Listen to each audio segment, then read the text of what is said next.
Podcast is now starting. All attendees are in listen-only mode. I'd like to call the 1:30 meeting from the North Carolina Local Government Commission meeting to order. And with that, I'd ask that you stand and join us for our Pledge of Allegiance. Secretary Marshall Wood lead us in our pledge to the North Carolina flag. I pledge allegiance to the flag of the United States of America and to the republic for which it stands, one nation under God, indivisible, with liberty and justice for all. I salute the flag of North Carolina and pledge to the Old State Loyalty and faith. Thank you very much. With that, we appreciate everybody joining us virtually and in person. Let's call the roll. I am. Need to back up. Call the roll. I am. Cindy, would you mind calling the roll in order to determine a quorum? Yes, sir. Secretary Marshall here is in the room in person. Secretary Penny Here. also in person. Mr. Burns Here. in person. Ms. Harvey. Here. Thank you. Participating online. Ms. Hoffman. Here. Thank you. Okay. What about Mr. Butler? Here. Thank you. He's virtual. And Auditor Wood is absent. Did Mr. Philbeck join? I didn't. I did receive it. Okay. And Treasurer Falwell Here. is here in person. So you have a quorum. In the room representing staff are Secretary Edmondson, Jennifer Wimmer, Director of Debt. Is Lewis online? Lewis might be online from the agency. Cindy, Debbie, Victoria. Remember, if you're online and if you're participating, please mute yourself when you're not speaking. That will help us a lot. If we lose any audio or visual connection, the broadcast may still be continuing to the outside world. So take note of that. Please have conversations outside this room if you need to have a private conversation. If you're online and members, if you need to leave for momentarily, just give us a heads up, please. Thank you. If you're in the room and you're going to participate and speak to the members, go ahead and when it's that matter, you can take a seat right here at this table like we've done before. Just to mention that. If we need to change the agenda, we'll announce that during the meeting, and the agenda is found at the website, nctreasurer.com, and the local government commission page. Thank you. Members, we have a conflict of interest statement. You have seen the agenda and had an opportunity to review. Does anyone present have an actual, potential, or appearance of a conflict of interest regarding matters that are before us? Hearing none, should a conflict arise, please notify the chair if that should occur. With that, I'll entertain approval of the meeting minutes of February 7th. In relation to past experience, that objection will consider anybody who makes a motion or second to a motion to be a yes vote. Do I have a motion to approve the meeting minutes of February 7th? Okay. Mr. Penny? Second. Second, Mr. Burns. Motion being made and a second. Any further discussion regarding the meeting minutes? Hearing none, the clerk will call the roll. Motion Penny, second Burns. Secretary Marshall? Aye. Mr. Butler? Aye. Thank you. Ms. Harvey? Aye. Councilwoman Hoffman? Aye. Thank you. And Treasurer Falwell? Aye. Okay, Victoria, let us know if Mr. Philbeck joins. Thank you. And with that, I'd like to call your attention to our OPEB report, which is attachment A. This is something that Mr. Butler has been working on with the staff to not only put sunshine on this report, but to make it also readable and part of our public records. So please look at attachment A to get an OPEB report regarding the applicants that are before us in terms of unfunded pension, LEO, and healthcare liability. I'd now like to turn the meeting over to Jennifer and Sharon, who will be discussing attachment B, which is the FDIC response items. and assume that we'll be taking those individually accordingly as it relates to Blowing Rock and Hickory. Good afternoon. The first unit we are going to talk about today is the town of Blowing Rock. They are coming to the commission for 1.695 million in general obligation bonds. This is the remaining voter authorized GO bond. It's going private placement because of the amount that is outstanding, and this would complete their authorization for these particular bonds. There was a 3-year extension from the authorization, and that was prior approved by the commission. And it was just for their remaining water, sewer, and street improvements and park and rec bonds. Right, this is Sharon Edmondson. I'll be handling Susan's responsibilities until we name a replacement. The town of Blowing Rock did have an FPIC because their audit was late, and they also had a prior period adjustment. The audit was late because they had changed auditors, and the new auditors could not reach an agreement with the previous auditors to turn over work papers. Prior period adjustment was essentially caused by the same issue. The new auditors are comfortable that the numbers are correct going forward. The town did respond satisfactorily. They've made changes to their processes so that they will start the audit process and planning process sooner in the coming years. Okay. Staff recommends. And Mr. Treasurer, we do have the finance director for the town of Blowing Rock and Fulton Norman on the line with us. Okay. Welcome, Blowing Rock. I hope you can hear us. Yes, we hear you. Thank you. I'm sure there's a lot of pollen in Blowing Rock this morning because there's a lot down here. So anyway, we have a staff recommendation to approve. Do I hear a motion to approve? So moved. Thank you, Secretary Marshall. And second? Second. Okay. Nancy Hoffman. Thank you. Okay. Thank you, Councilwoman Hoffman. Motion is second being made. Any further discussion? So, it's a little bit of a sidebar because of the way you worded your remarks, Jennifer. I got an inquiry from the press this morning on Ask Me Anything regarding a school bond issue. So, when we approve debt, because you made the comment, this will fill out the remaining authorization. We keep track internally when we approve school bonds of how much of that has been issued. Are we able to keep track of, let's say they took down 30 million, but the bids came in at 48 million. Do we keep track of that also? Like in the Guilford County situation. My question is not about Guilford County. I'm just trying to draw a parallel.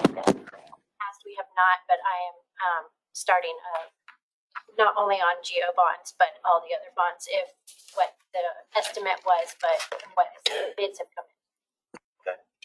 So would it be more advisable for the media to contact the local school finance officers to figure out how much has been authorized but still outstanding?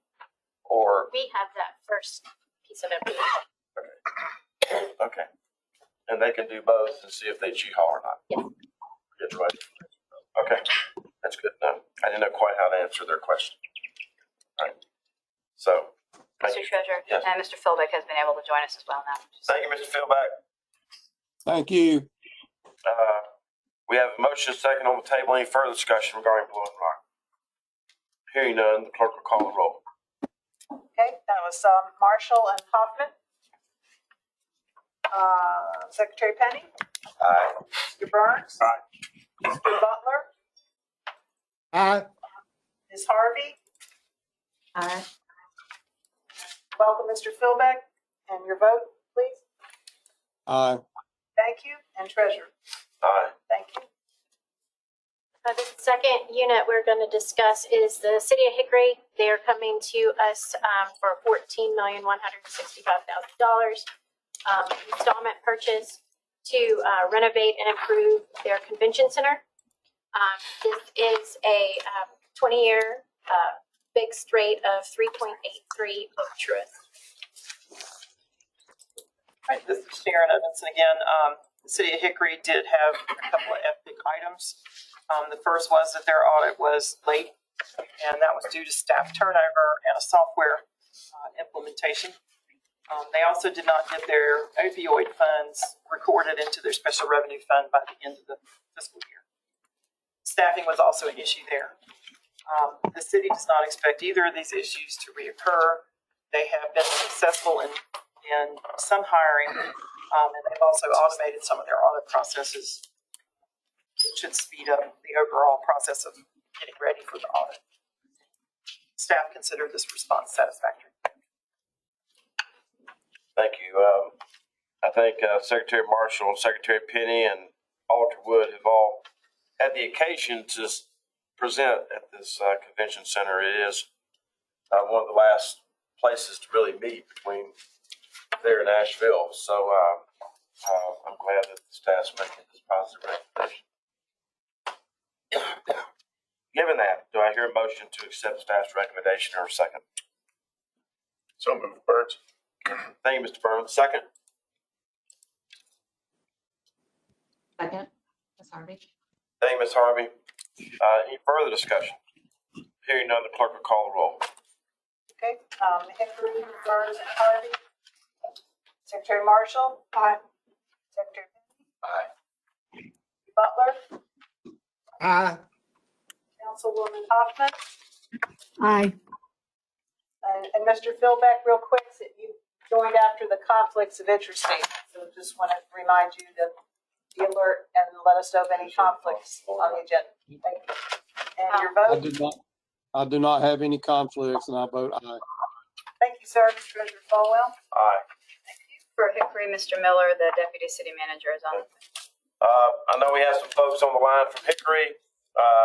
Thank you for joining us. We've just had our vote, and congratulations. And we're confident that you will be able to get some of these issues resolved to the satisfaction of the LGC staff going forward. Thank you, sir. Thank you. We'll now go to our consent agenda.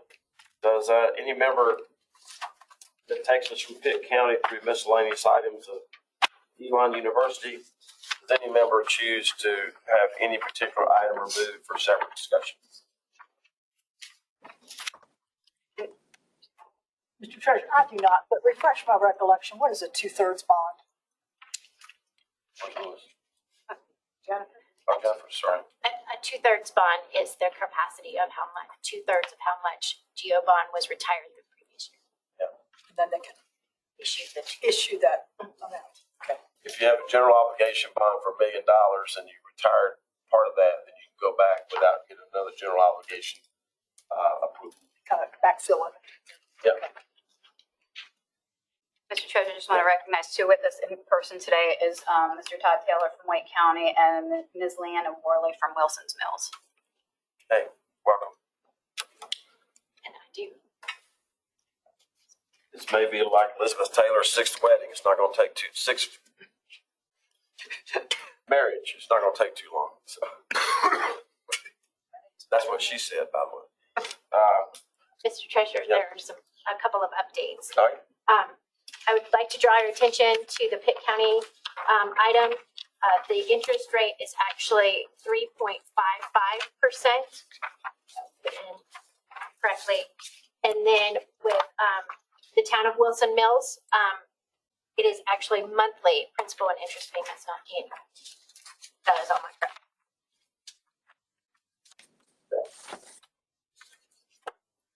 Any further, I hear a motion second for the consent agenda.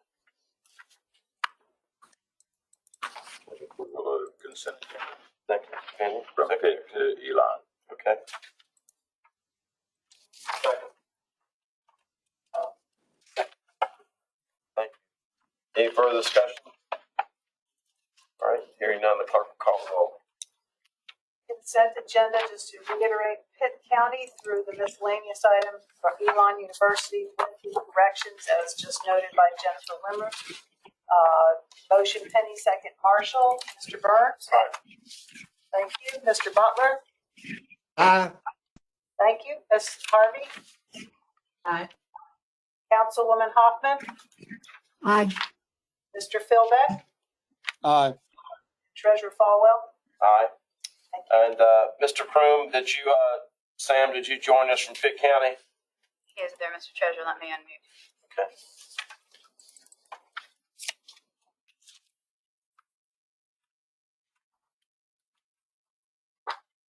Okay. All right. Mr. Croom, thank you for joining us as the treasurer. We just approved the consent agenda, which included you, and I'd like to thank the people from Wake County and Wilson Bills for coming in today. So, with that, where are we next? I'll give me some agendas. Number 9. I can find that. Now I'd like to turn the Sharon over to the meeting. Meeting over to Sharon for attachment D to go through some unit updates and votes needed for Spring Lake VUR grant. All right, again, this is attachment D. You'll notice it's a pretty short attachment this month. We are currently updating and revising to present the unit updates. So we don't have any updates for you this month. We'll have to resume those next month in a new format. We do have 2 items for Spring Lake that we need to vote on. These are both required by DEQ for grant acceptance for the town of Spring Lake. The first one is a resolution accepting a VUR grant for an AIA study in Spring Lake, and the second is accepting a VUR grant for a MRF, merger reorganization and feasibility study, also for the town of Spring Lake. Can we take those as one vote? Yeah, sure. Okay. All right. Members, Sharon just mentioned the fact that we need to vote on the resolution approving the VUR grants for Spring Lake, as well as the resolution repealing the rules. Well, No.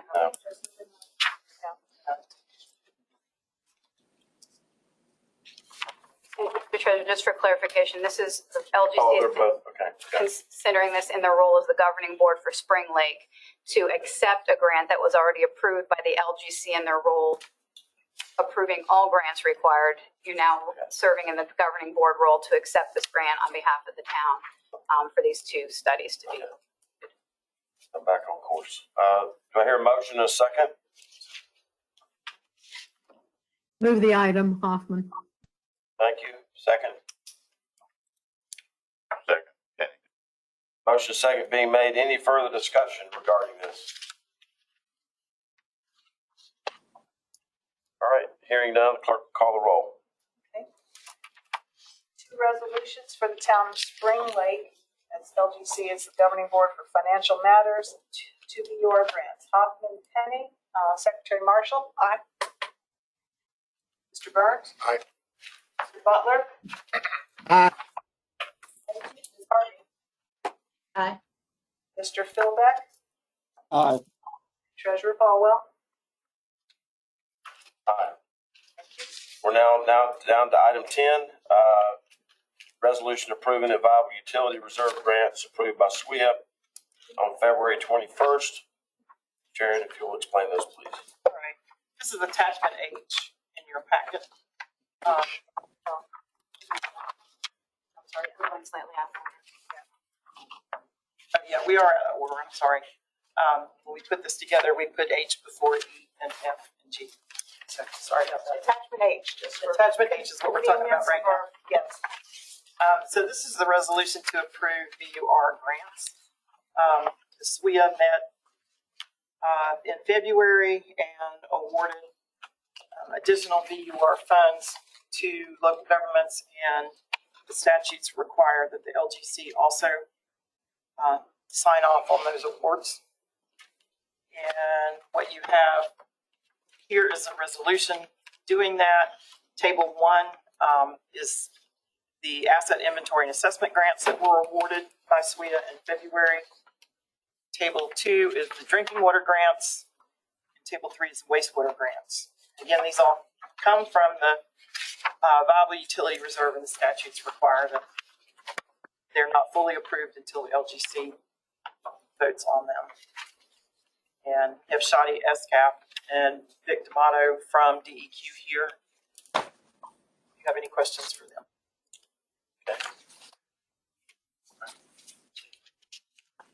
Heard staff's recommendation, and we'll get a motion a second on the table to approve these. Then that open up discussion. Do I hear a motion or a second? So moved. Thank you, Mr. Burns. Second. Second. Thank you, Ms. Marshall. Secretary Marshall, excuse me. Any further discussion about these? And hearing none, the clerk will call the roll. Resolution approving the VUR grants, Burns and Marshall. Secretary Penny, Aye. Mr. Butler, Aye. Ms. Harvey, Aye. and Councilwoman Hoffman, Aye. Mr. Philbeck, Aye. Treasurer Falwell. Aye. Thank you all. All right. We're now on to number 11. I'll turn the meeting over to Debbie to discuss rule changes regarding certification of the mutual fund for local government investment, Thank you, Mr. Treasurer. where a vote will be necessary. So we are back to you members with some updates that you directed us to make after last month's meeting in order to hopefully walk away with some approved texts. We actually gave you several different options, which might have made it a little bit cumbersome on the front end, but we hope it made it a little bit easier on the back end. Some of the concerns that you raised were going to be applicable to whatever option we looked at. Again, the options that we broke out were related to the discussion of how strict the commission wanted to be with regards to what kinds of funds would be approved. This was raised last meeting with regards to could the commission, if it chose, just certify money market mutual funds, or could it, how broadly did they want to provide that certification? So we looked at three different options and presented you with three different options. Option one is essentially as the rules are now. Any mutual fund that, of course, complies with 15930 could seek certification from the LGC. That's as the rules basically sat before we made any modifications with regards to who could seek certification. Option two took a look at only certifying mutual funds that were money market mutual funds, and we define that in the rules. And then option three is sort of a twist on option one, which is anyone could seek certification, but once that certification were awarded, it would be labeled as either a money market certified fund or a mutual fund, a certified mutual fund. Either a certified money market mutual fund or a certified mutual fund. So those are the three. That was one of the, I think, more policy based questions that came up last time. So we present you with those three options. Some of the other changes that you requested were applicable regardless of what sort of policy direction you went in. So we added those changes to all three options. Those changes had to do with the benchmark. That was a question that Secretary of State's Office, Mr. Toole, raised last time. So we made some language modifications there to strike naming a benchmark and just define what a benchmark should do. You also had some concerns regarding the marketing of a fund. So we've put some requirements in related to broker dealers and the requirements related to the sale and marketing of funds. And broadening, talking about enforcement a little more broadly, and also identifying when the commission would need to see changes that were made in a mutual fund that had received certification. Did want to thank Secretary of State's office and some of their staff there for a lot of help they gave us and lending their expertise and their feedback on this. That was very helpful to our staff. So we appreciate that. Mr. Treasurer, we've presented the options. So if there are questions for staff or. Okay. Yes, sir. My question is, if we certify something and then it falls below some of the standards that are set forth, what process do we follow to decertify? Is that set forth in the rules? Thank you, Mr. Burns. And I apologize. I wanted to introduce Jason Sass again with us. He was with us last month. He is with our investment management division and has the expertise on the investment side. So he's here as well to answer questions. I see. A termination of certification. Correct. Process. Okay.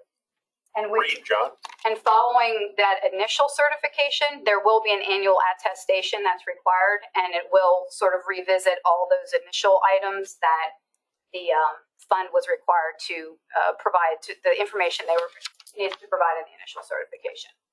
If one of the reasons for termination is if a fund fails to meet any state or federal legal requirement, which would include the definitions in the rule, I assume, who brings that to our attention? Would staff bring that to our attention, or? We could, and there's also one of the additions we did make was the change, any changes to registration documents as well. I don't know, Jason, if that would be included in there, but you could add that change. Right, so Jason Sass, Assistant General Counsel, supporting the Investment Management Division here at the State Treasurer's Office. We do have requirement for the funds to notify staff, LGC, if there's been any change in their registration documents. Now, presumably, if they fail to meet any of the state or federal regulations, they would need to, I believe they would need to report that. And of course, there would be consequences there in those securities regulations. But other than that, there is not necessarily a direct requirement for the fund to report these beyond the annual reporting point for that annual attestation, which would include any changes with regards to their regulatory compliance, and it would also require reporting with regards to what we define here as enforcement events. So other significant events that should be considered by the LGC when looking to whether or not to continue certification. Thank you. And that was an additional change, again, with input from Secretary of State's office to define that action to be broader than just a federal or an SEC action. So we would hopefully then catch other actions that we didn't at first define. So. All right. Do I have, yes, Secretary Marshall. I don't know if this is a matter of my staff has had this too long to look at, sometimes that happens. And Calling anybody out here? no, not really, not really. He's blushing. No, he's not the one. He's the conduit. He's not the one. He's not the one. A couple of other things have jumped out to us. Maybe the easiest one is to identify under this minimum standards, which is sub F. The fund shall maintain at least one office in North Carolina. That was from an old rule that's carried forward. Some of my folks are saying, do we really need that? Is that, it probably was meant to make sure everybody had at least an office here and, a little bit of economic activity out of it. So does that seem a little bit archaic for this day and time to require them here? And that's totally, obviously, the Commission's decision. And again, it seems a little odd to look at the rules and see. We try to disturb as little as possible in making when you look at it now, it's hard to believe with all the changes, but that's why that part wasn't essentially disturbed. That's certainly up to the Commission to decide that they'd like to strike that. So, okay, let's throw a few more out there.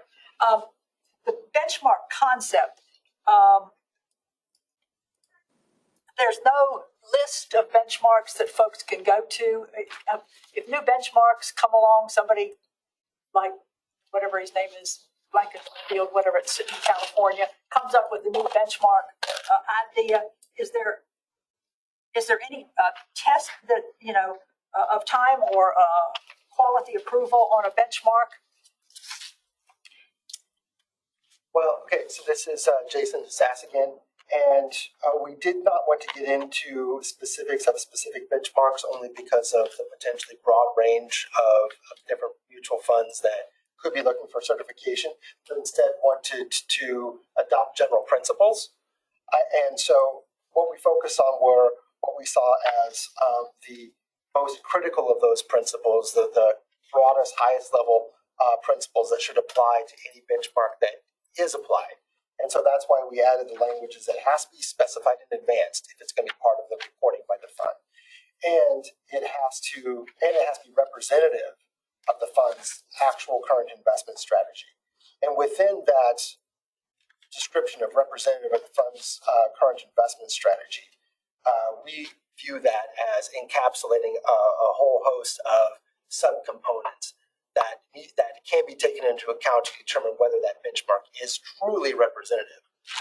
That it would be the staff's evaluation that would be reviewed periodically, I mean, once a year on that aspect? Correct. There is something that I'm going to need Bill's help on a little bit.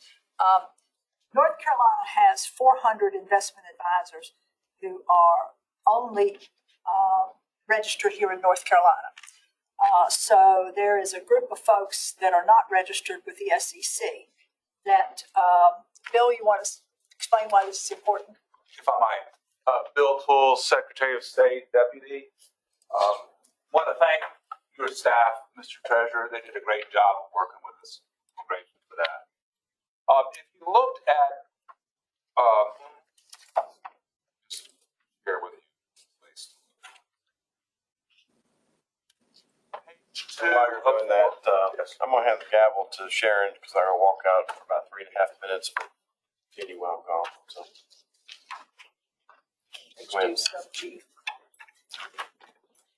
Proceed. If you looked at page 2 of 4, it's 03.0712G. A fund shall be managed by an investment advisor registered with the SEC. That sounds great until I learned today that if there are about 400 investment advisors who are registered only in North Carolina, that definitely could be managing such a fund. And so we've come up with some draft language that would solve that carve out that I think was unintended and oversight that would allow for, and by the way, if you're registered in North Carolina only as an investment advisor, that has no indicator about the quality of the fund that's being invested in it. So it's not a benchmark in that regard. So we thought that was probably something that might be fixed with a comparatively small change to Section G. And if I might approach, I'll give you some language. This would be appropriate. This amendment, staff's recommendation passed, it would make what we're doing tighter and potentially more secure. Well, it would also be as secure. It wouldn't change the security, but it would make sure that North Carolinians were not cut out inadvertently. I think it's more accurate. Thank you. And these are registered, tested folks. Yes. Folks online. That's a problem. So we can, I think it's short, we could read it out loud. Yeah. We do that. So, Before we do that, sorry, this is Ms. Harvey. I have a question for Mr. Toole, if I can. It sounds like you're sort of up to speed on this, but how is registration in North Carolina different than registration with the SEC? Are there material differences there? There are no material differences. It has to do with jurisdiction. And so, yeah. And what this basically just does is inserts or, where it says in the Investment Advisors Act of 1940, new language would be or the North Carolina Secretary of State Office under North Carolina Investment Advisors Act. And then it would be all applicable federal and state rules instead of just SEC rules. It also gives a reference to where you would find the Investment Advisor Act.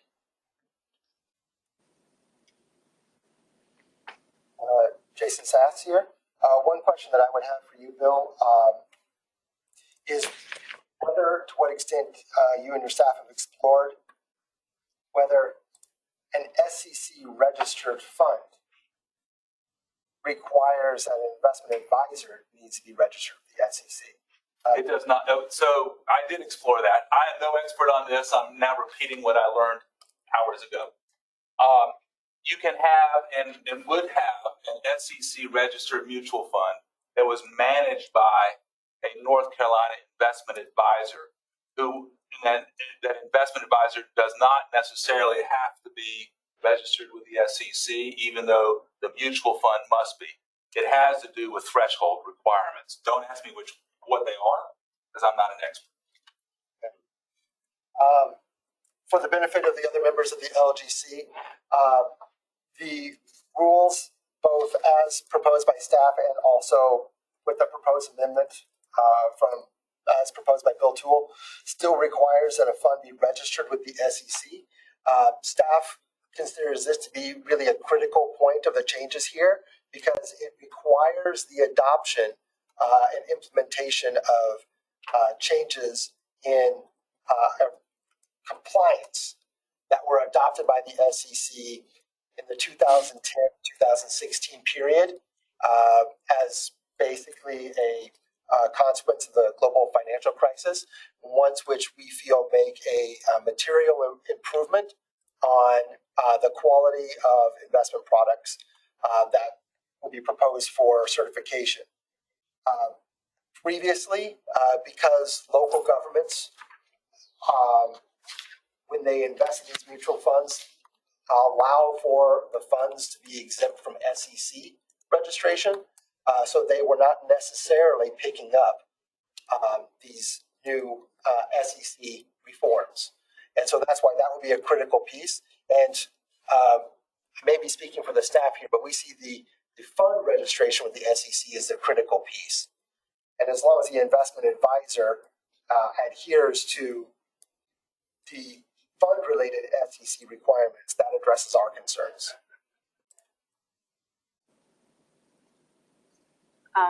Secretary Marshall, did you have additional? I want to make sure we circle back on some of the unaddressed ones, but were there any additional? Those were the ones in this part of it. I have some on the policy document also. Okay, so just on the rules. Just on the rules, okay. yeah. So if we could then circle back to the discussion of the local office, if that's something commission wishes to strike or retain in the rules that the certified, the fund must have an office in North Carolina.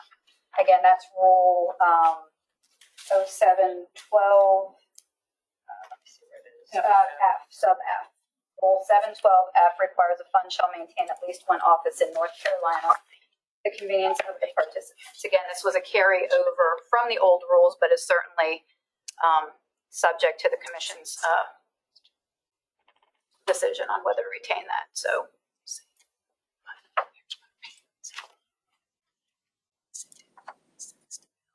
Guessing this was put in there back in the 70s. It was. Yeah. Or earlier. If it is stricken, then what would be right in there?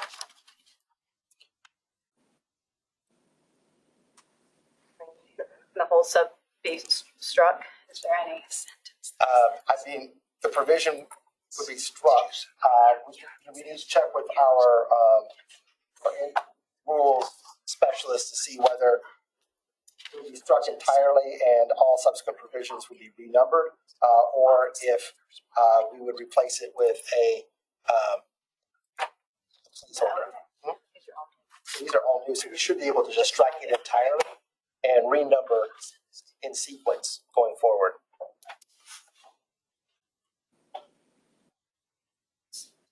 I'm not sure how to proceed, honestly. If we need to have a motion that recommends inclusion of the, okay, yeah. I would like to move that subsection F of 20 NCAC 03.0712F be deleted.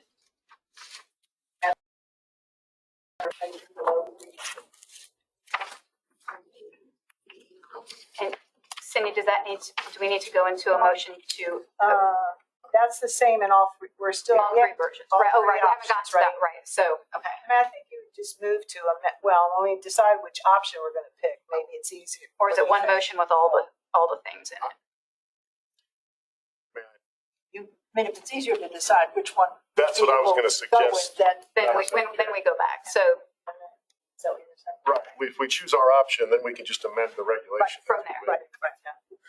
So with regards to the options, then option one, again, was the rules as they previously essentially existed with any mutual fund could seek certification and they would all just be labeled as a certified fund.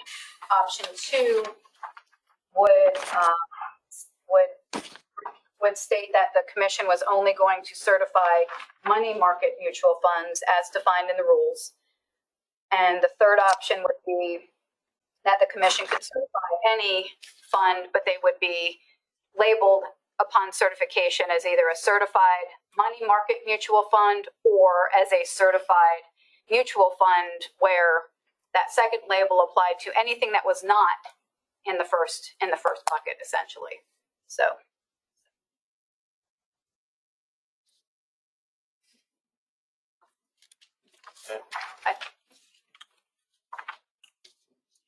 Mr. Treasurer, this is Paul Butler. Can you hear me? Yes, sir. Yeah, Does the local units of government have any input on this, or the League of Municipalities, or the County Commissioners Association, or the State Association of Finance Officers?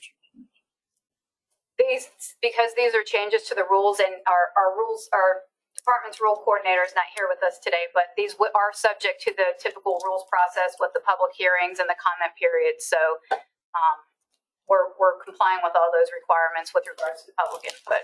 And that's 60 days. Is that? Mr. Butler, once this is put out, Laura's not here today, but once it's put out to the Rules Review Commission, then there will be a stopwatch put on that, I think, of 60 days. And all those parties that you just mentioned will be notified of this. Okay, thank you. Good question.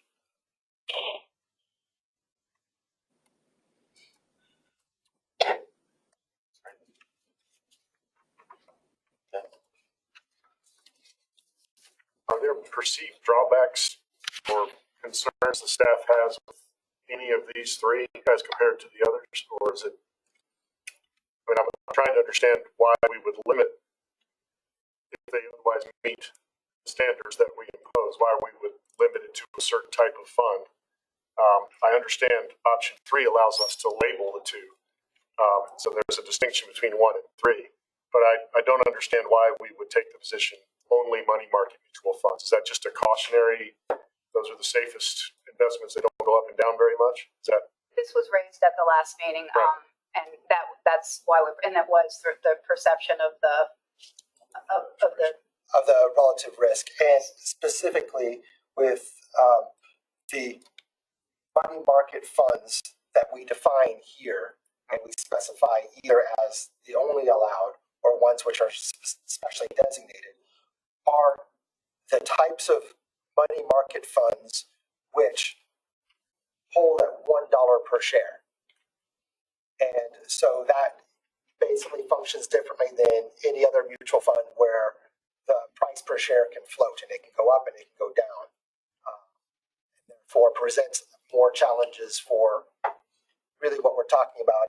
We're talking about investment of idle funds or other types of general funds, right? And that's why that one is specifically set out with either special designation or the only allowed, basically as a policy decision. So in option 3, basically, we would, or you, the staff, would be warning, cautioning municipalities about, well, without saying it, you'd be cautioning municipalities about the risk. we would define what the fund was, whether it was a certified money market mutual fund and what that meant, or if it was not a certified And money if you market. aren't ignorant, you would know one is more risky than the other. I'm often ignorant. But now let me ask this. Are there any, my experience in life has been there's things that are black, there are things that are white, and there's some people that can make some stuff gray. Are there going to be some areas and funds that are going to start looking gray, and we're going to have and the staff's going to have a hard time calling? Well, I think with the definition that we've used to apply for a money market fund, it's a very clear definition, a very clear, bright line. Either it meets the two requirements or it doesn't. Either it is registered with the SEC as a money market fund and holds to that $1 per share, or it doesn't. There's really no gray for those. It's either yes or no. So we also rely on other definitions. That was something we were very aware of as we were drafting these options, that it had to be very easy to say it is or it isn't. And so when we drafted the definition, we were hoping to do that.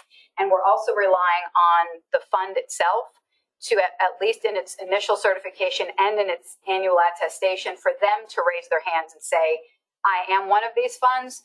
Obviously, staff would confirm that, but it also helps in that sort of discernment process, is we're not starting from scratch trying to figure out what type of fund they are. They will need to attest up front and annually that, yes, I'm seeking certification as a money market mutual fund, if they choose to do that.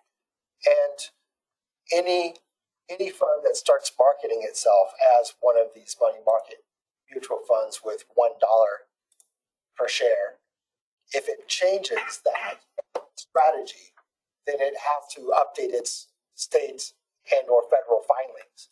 And we included a requirement that the fund has to notify the LGC within 30 days, essentially immediately, upon any such change. Therefore, you would change the designation. And therefore change the designation or call for a review in order for the LGC to change that designation. So going back to Mr. Burns, does the staff have any recommendations for us? The options. I'm not seeing the disadvantage of option 3, but because it's That just one conforms option with- 1 with more work on for I you. would say option 1 conforms, option 3 conforms sort of more to the original, obviously, well, in a sense to the original rules, because obviously under the original rules, there was an RFP, which essentially selected one. So, but as far as the restrictions go in the original rules, it obviously kept it open to any fund that complied with 159.30 and didn't make any further restrictions.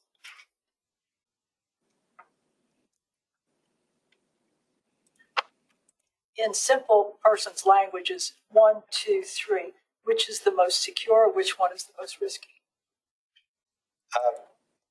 It's difficult to say secure and risky, but having said that, 2 would be the most restricted.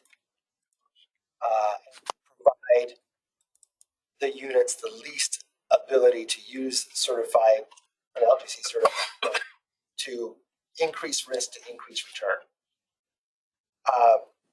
And then between options 1 and options 3, option 3 would provide greater transparency.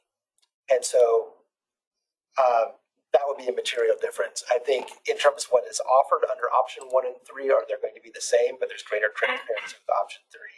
And then, but no real difference in terms of materially what they'll be able to invest in. Option 2 has a greater restriction. And so those are the material differences between the options. Really, the only 2 different. There's really, I know we labeled them 2 options, but there's 3 options, but there's really only 2 options here, 2 and 3. And if you choose, because if you leave it open, then you have at least some obligation of letting someone know what the level of risk is without saying that. And I know you're not saying it, but that's what you're saying. And if you don't want that risk, we just go with option 2, because that just keeps that, it takes away, it restricts their ability but it also takes away the risk. This is aimed for idle funds, basically.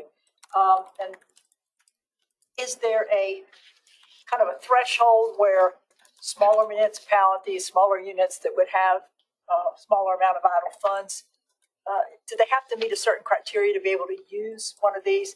I have dealt with some of the larger entities. Wake County, for example, has some very excellent money manager people. I'm sure the other larger counties do also. They're very savvy. The smaller counties may not have that level of expertise available to them. Is there a threshold that they must exceed before they're able to participate in this kind of investment? Not statutorily, I don't know if funds restrict, or if the funds could restrict it. No There's minimum. Okay. And we have, so we could recognize Lee Rivers and Lee Carter and Jay Rivers from the current certified funds that are here. No minimums, and everyone receives the same rate of interest, which is also important, regardless of the size. Okay. Now, that's true for the current fund, but are all funds, or could any No, funds be They're limited? not. There are some funds that will have minimums, I would guess. I just want to Yes. clarify that we're talking about the currently certified fund versus any fund that might in the future seek certification, so.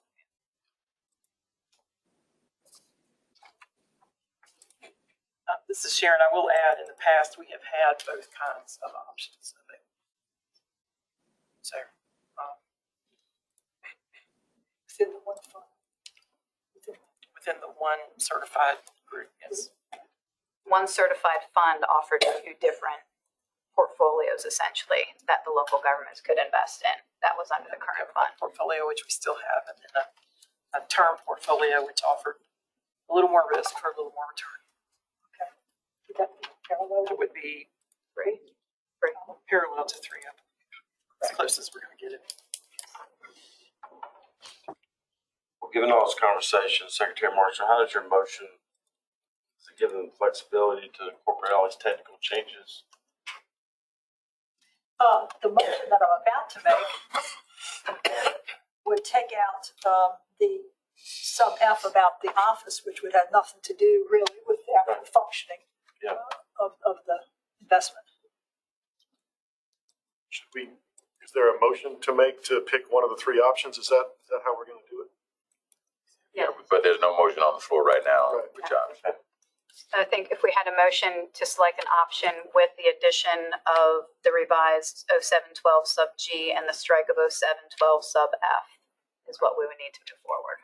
I'm not wed to what I'm about to say, so if you vote it down, I don't care. I may vote against it. You may have to, but I move we select option 3. It gives the most flexibility and does give transparency. And Secretary Penny, just to be clear, you're making a motion to approve the text in option 3 with the strike of 0712 sub F and the revision of 0712 sub G as proposed by the Secretary of Marshall's State's office. changes about it doesn't have to be in North Carolina, and you can have a North Carolina certified. Those are those two, sir. Yes. Yeah. Okay, I've got it right here. Yeah. I'll second that.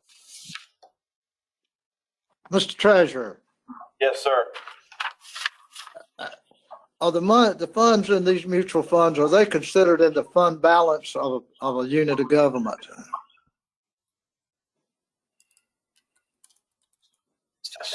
Yes. Could you They stand up? are. Hang on just a minute, Mr. Ballard. Just stand up, identify yourself in the entry. That will confirm. Lee Carter with Capital Management of the Carolinas, and yes, they would be part of the fund balance. All right, I have question 2, Mr. Treasurer. How long does it take a unit to get their money out if they need it? How quick can they get a check? If I add, it wouldn't be by check, it would be electronic, and you can get it either same day using a wire or next day using ACH.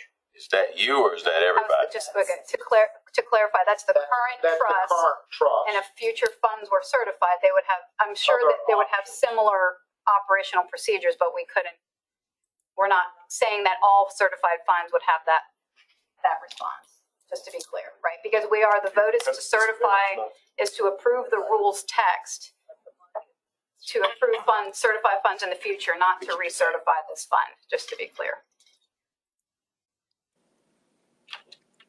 That could be their advantage.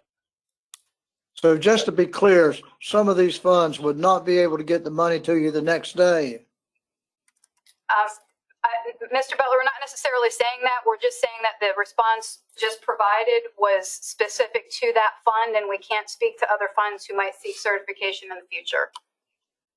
Mr. Masker, it would be you could say it would be a competitive disadvantage for some fund to not be able to do that, and they wouldn't get the business. Likely, right?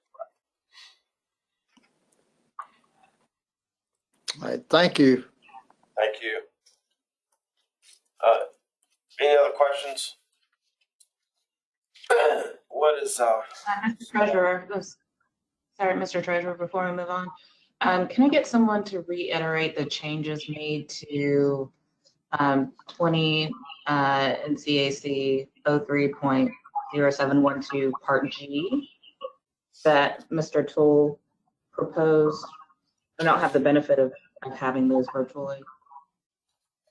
I will read it to you if you don't mind, as it would appear corrected. G, a fund shall be managed by an investment advisor registered with either the SEC as an investment advisor under the Investment Advisors Act of 1940, comma, or the North Carolina Secretary of State under the North Carolina Investment Advisors Act, comma, and such investment advisor shall comply with all applicable federal and state rules, comma, regulations, and reporting requirements. The Investment Advisors Act of 1940 is hereby incorporated by reference, including subsequent amendments and additions as is available at no cost. And then it gives you all that stuff. And I guess it would all be new. It's to do the House Code and also the North Carolina Investment Advisors Act. And it shows where you can get copies of that online at no cost. So the last 2 or 3 lines would just be reference points to find those 2 acts that were mentioned above. Thank you. And that doesn't change the requirement that the fund has to be SEC certified. Correct. That is correct. It's the investment. There are basically 2 requirements. Yes.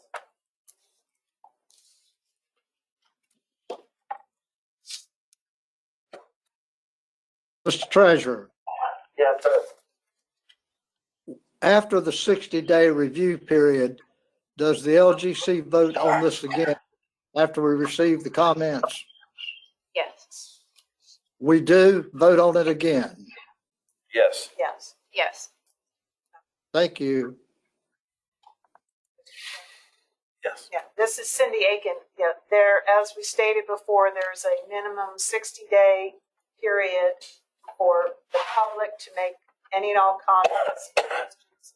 We would normally schedule a public hearing.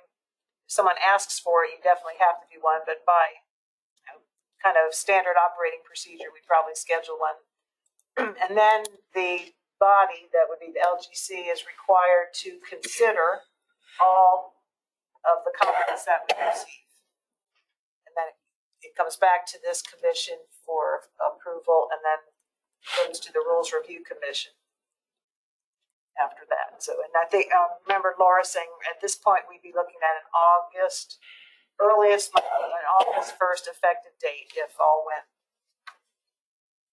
without too much hiccup. And again, under a resolution adopted by the commission last month, the current trust is certified through October 1st, so there would be some overlap to allow for these new rules for us to get ramped up essentially under the new rules. Okay. Any other questions? Does staff have any heartburn about how to legally or operationalize Secretary Penny's suggestion? No, it's very clear. We have it.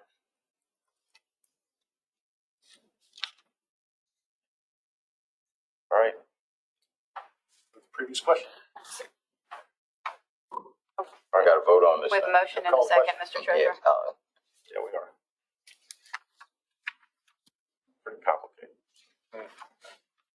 been done in 50 years, so it takes a little while. All right, given that, did you put a motion on the floor? I have a motion. And a motion in a second. All right, motion second. Any further discussion? All right. Hearing none, the clerk will call the roll on the recommendation as amended. So this is a vote to approve proposed text. This isn't the final necessarily, but for now, it's the proposed text of the rules regarding mutual fund certification on option 3 as presented in the agenda with changes to Rule 0712. F is deleted and sub G was modified as read into the record. All right, motion Penny, second Burns. Secretary Marshall? Aye. Mr. Butler?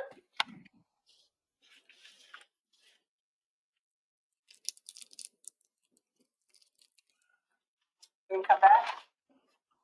Ms. Harvey? Aye. Thank you. Councilwoman Hoffman? Aye. Thank you. Mr. Philbeck? Aye. Mr. Butler?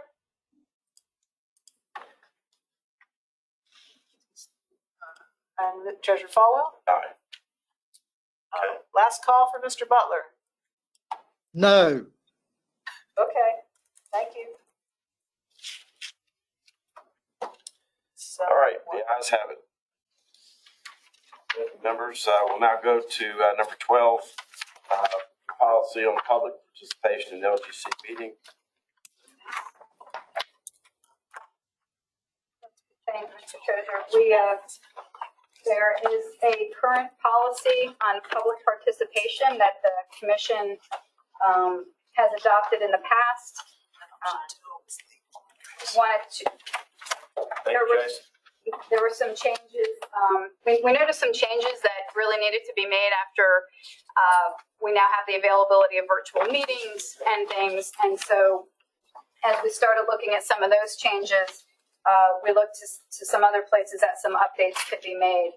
To highlight some of those changes, we want to strike the requirement that those making comments have to do so in person. Again, with the availability of virtual platforms, it's much more convenient for folks to participate and not be in the room. We made some changes with regards to ensuring that the meetings, this was a DST policy to record the meetings and make sure they're available to the public. And the most substantive changes had to do with the submission of written comments. We're really trying to provide a streamlined way for members of the public who wish to provide written comments to the commission. Right now, staff has received information in a variety of formats, and we're not always sure if it's specifically directed to the commission or if it's just information. So we wanted to make it a more deliberate act for the public to say, this is public comment and we're submitting public comment on this item before the commission. And again, one other clarification was just the fact that these items submitted to the commission are public records. Secretary Marshall, did you have noted your changes throughout? I can either highlight those or if you wish to do so. well, do we want to get it on the floor and then talk about it? Sure. We'll entertain a motion to put this on the floor in a second. So moved. Burns. Thank you. Motion second being made. Further discussion. Okay, Secretary Marshall. Okay, the first thing that I was concerned about is that it's my understanding that the accepted way to talk about communication in person is oral rather than verbal. That's the preferred language. I did a little research on it this morning, but that would be to change every time verbal is in here to make it oral. The second one had to do with written comments. How do people know what's going to be on the agenda in order to try to meet this 7 business day prior was my concern. I suggested or thought about just leaving it in no later than 7 days, be included in the packets, And then if there were late arriving ones, they would be distributed by emails to members and affected government units. And that would then take out that whole last sentence. But how does the public actually know? Is there going to be an agenda out there by the middle of the month that this is the tentative agenda to know if comments would be appropriate? I would say that the agenda typically isn't ready that early. However, most, and a lot of times, and Jennifer could speak to this more, those units that are preparing to come before the commission, there's already been activity in the local government because typically they need a resolution from the local government in those cases. So the community is aware of it.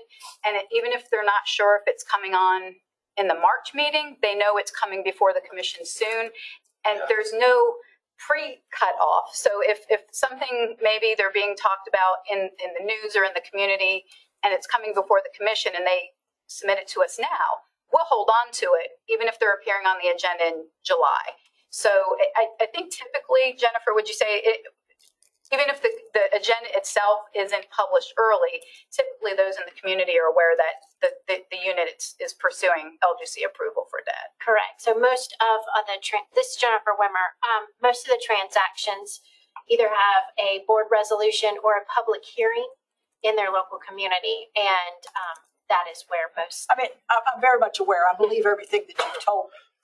It just seemed like that, we're not trying to cut off public comments. You're trying to get it in as a procedural way that you can get them out. So maybe just leaving it this way. There may be outside people like advocacy organizations that are not directly in the community. But, I just want us to be as transparent, as open as possible. But I think taking out the comments received after the deadline will be distributed by email, would take the discretion out of the chair and would get them on out. The other comment I had was, why not call them public records in paragraph 8 and say that items considered by the commission are public records subject to disclosure, blah, blah, blah. And on 10, do we need maybe disclosed to other parties pursuant to applicable public laws? Could just say pursuant to item 6 are public records. And then I had a thought about anonymous. I don't know if you have those. I get anonymous things periodically. Just to put something in that says anonymous comments will not be distributed. And I kind of looked at item number 9 to put that in. And so, Cindy, did you have a response in regards to the public records? Cindy Aiken, Secretary Marshall, that good comments. I think in the back of my mind, I think we were, what's the right words? Not hedging our bets. There might be documents that come in that look like public records, but maybe they're not. But if there's some partially an exception, I'm just so something's confidential in the hands of the person who want to tender it. Yeah, and so I see your point, and I just haven't been thinking about it very long. But I feel like when we were writing it, we're thinking, oh, there might be a document, and we'll just say, if they are public, be warned, they might be public records and subject to disclosure if requested. And we do have number 12 that provides staff and legal counsel with the discretion to redact if both legal and if it's potentially. So if that covers my concern, as long as we leave ourselves an out to hold back something that might, somebody says, wait, that's trade secret, or, we'll see. And that's built in, obviously, already, though, without us having to state that, without us having to carve that out. It's already an exception in the, right, we wouldn't, exactly, we wouldn't have to call it out here because that's the exception in the law, so. Isn't something that's confidential in the hands of the holder not subject to the Public Records Act? It has to meet all the. Right. I'm just the queen of redundancy sometimes. So. You said the same thing over and over. You said the same thing over and over. So I don't see any harm in what we've got here. But, we've stared at this thing for so long. It's very helpful to have your extra eyes on it. So thank you. Yes. The one thing that I would want to add, and it's minor, is because we're going to be recording every meeting, I would suggest that there be a requirement to announce at the beginning of every meeting that it's recorded. Because you may have people, we announce at every meeting that's recorded that this is recorded. Because all of our meetings are not, most of our meetings are not recorded because of what we do. But we announce that so that everyone is aware that this is an open mic that will go on forever. I think we can add that. Which number was that in the? I want to And make just, Mr. Butler. Second, Mr. Treasurer, I was under the impression at the beginning of every meeting, we say this is recorded and that will be the sole source of the minute. So the meetings are recorded, aren't they? Yes, sir. They're currently recorded and they're currently all available on the Department of State Treasurer website. But I believe if Mr. Penny Secretary Penny so chooses, in number 14 of the policy, we state that meetings other than closed session will be recorded and made available to the public pursuant to essentially one of our DST policies. We can both add that request in that item and also make sure that it's added, if it's not already there, to our housekeeping notes at the beginning of each meeting. So. I'm just saying, put it in the rules that we're going to say that. Okay, well, I agree with that. I also, I would suggest that the public be able to contact when the agenda goes out or an item develops, there's more interest in it in the week before the meeting. A group of citizens want to drive to Raleigh, speak about an issue that's before the LGC, they should be allowed to do it. That exists. That exists in the rule, in the current policy. It's just at the chair's and the secretary's discretion for verbal oral comments. Well, we've got Councilwoman Hoffman on here and former Commissioner Burns. Ask them what the policy is in Greensboro and in Wake County. Well, and just to be clear, I just think the public should have as much leeway as there should be nothing that holds the public back from coming in here and speaking to this board about an issue that we're getting ready to approve money on. All right, Debbie's going to respond to make sure that we're both talking the same languages. Go ahead, Debbie. so we have not really changed the policy with regards to oral comments. Those have always been allowed and we haven't changed that. And just so we're clear that the commission meetings are public meetings, they're not public hearings. So again, I don't think he's saying that, but there is a distinction between a public meeting and a public hearing. So Mr. Butler's concern is we're not changing anything from yesterday, today, to tomorrow. correct. Not with regards to the oral comments. The substantive changes we made were regarding the written comments. Is that good, Mr. Butler? Yeah, as long as someone, Mr. Treasurer, could contact you or contact the staff on Friday afternoon and saying there's a delegation, a group of us, we have just found out about this issue and we want to come to Raleigh before you are hearing it and let you hear our opinions or our thoughts on it. Mr. Butler, number 2 in the policy is verbal comments, and it has instructions for those who wish to make verbal comments, including an email address that they can contact to request permission to make oral comments at the meeting. Better said, given his concern, there's no restriction about what his concern, right? Correct. There would be no restriction about what you just described. Or can they contact you other than email? We have several phone numbers with the department that anyone's welcome to call, and we will get those calls if they come in. Okay, thank you. Is the deadline for public comment, oh, I'm sorry. Is the deadline for public comment different from the deadline for the written comment? There actually is no deadline on the verbal comments. It's just a request has to be received. So if I miss the written comment, all I have to do is come to Raleigh.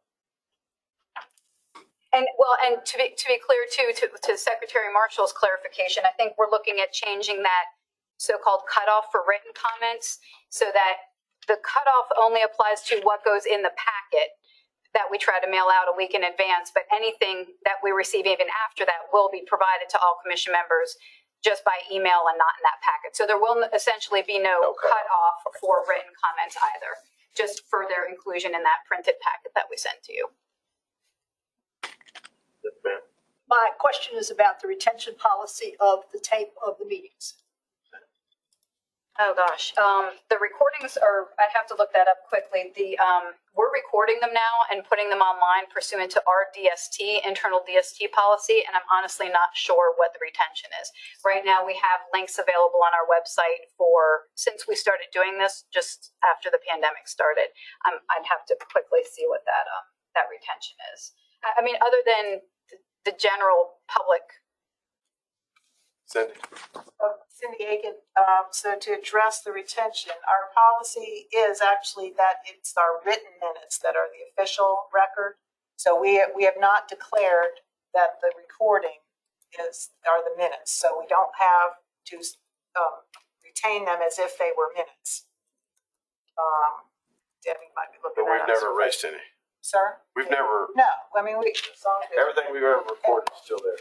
And just to little history, and Jennifer, correct me if I'm wrong on where that 1 week ahead or 7 business days ahead on the written came in to being, was to allow the unit of government an opportunity to respond to any allegations or adverse comments, so that gives them some time to give a response to the commission, so that you're hearing both sides of this.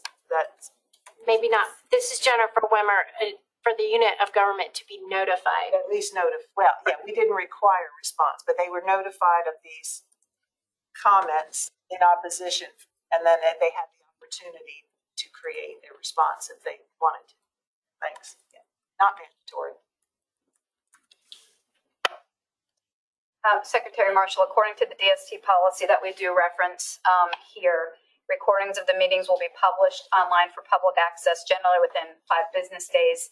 It goes on to say the recording should be published online and externally for public access for a minimum of 3 years from the date of the recording. Again, that's DST policy.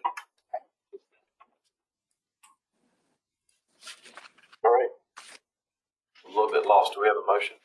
We do, sir. We have a motion and a second, but I just wanted to clarify with Secretary Marshall's comments that the motion was to accept the policy on public participation with the changes in numbers 2, 3, and 4, changing verbal to oral. In number 6, striking the 4th line. Text there will be considered at the discretion of the commission chair in consultation with the commission secretary. Comments accepted at the discretion of the commission chair. That part will be struck so that it will read, comments received after this deadline shall be distributed by email to all members. So that changed to number 6. To all members and affected units. Thank you. Number 8, would clarify that items considered by the commission are public records and subject to North Carolina public records. Number 9, we would append anonymous comments will not be distributed at Secretary, that was Secretary Marshall's comment. And number 10 as well, following item 6 above, we would append and our public records to declare a period and strike the rest of that sentence. And then finally on number 14, Secretary Penny's suggestion that we add to number 14 that we're required to make an announcement at the beginning of the meeting that the meetings will be recorded. Just to clear up the record, I'll accept all that as a friendly amendment to my motion so that we're voting on that motion. Second. All right. Good enough for you, Cindy? Sure. Okay. If everybody that listening. Motion second being made. Let's go around the horn, see if anybody has any additional comments online. I do have a question, Mr. Treasurer. I know that we said that there was no deadline for written comments, but but logically, should the comments, if they're in writing, be in before the meeting? It seems like there should be some logical stop time for written comment.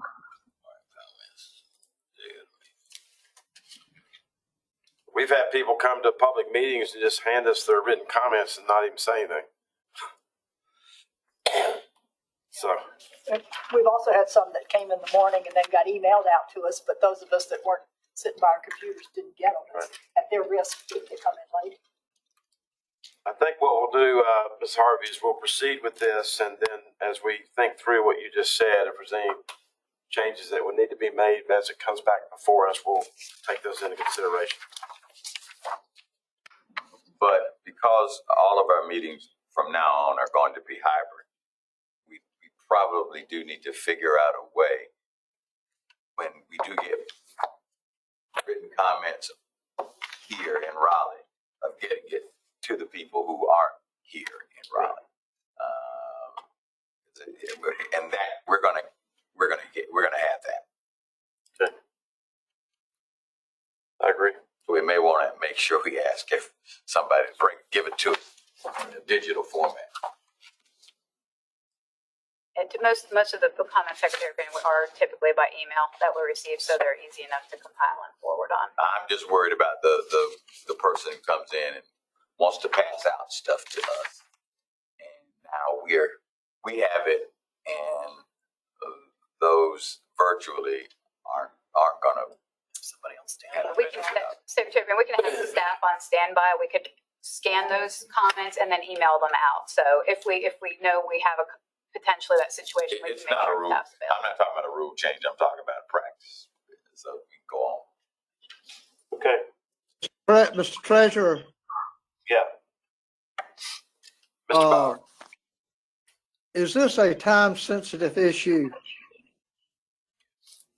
Well, we've got to get it to the Rules Commission. No, excuse me, Mr. Treasurer. This isn't rules. This is just a policy that the LGC has to adopt. So you want to And does this have to go to the Rules Commission?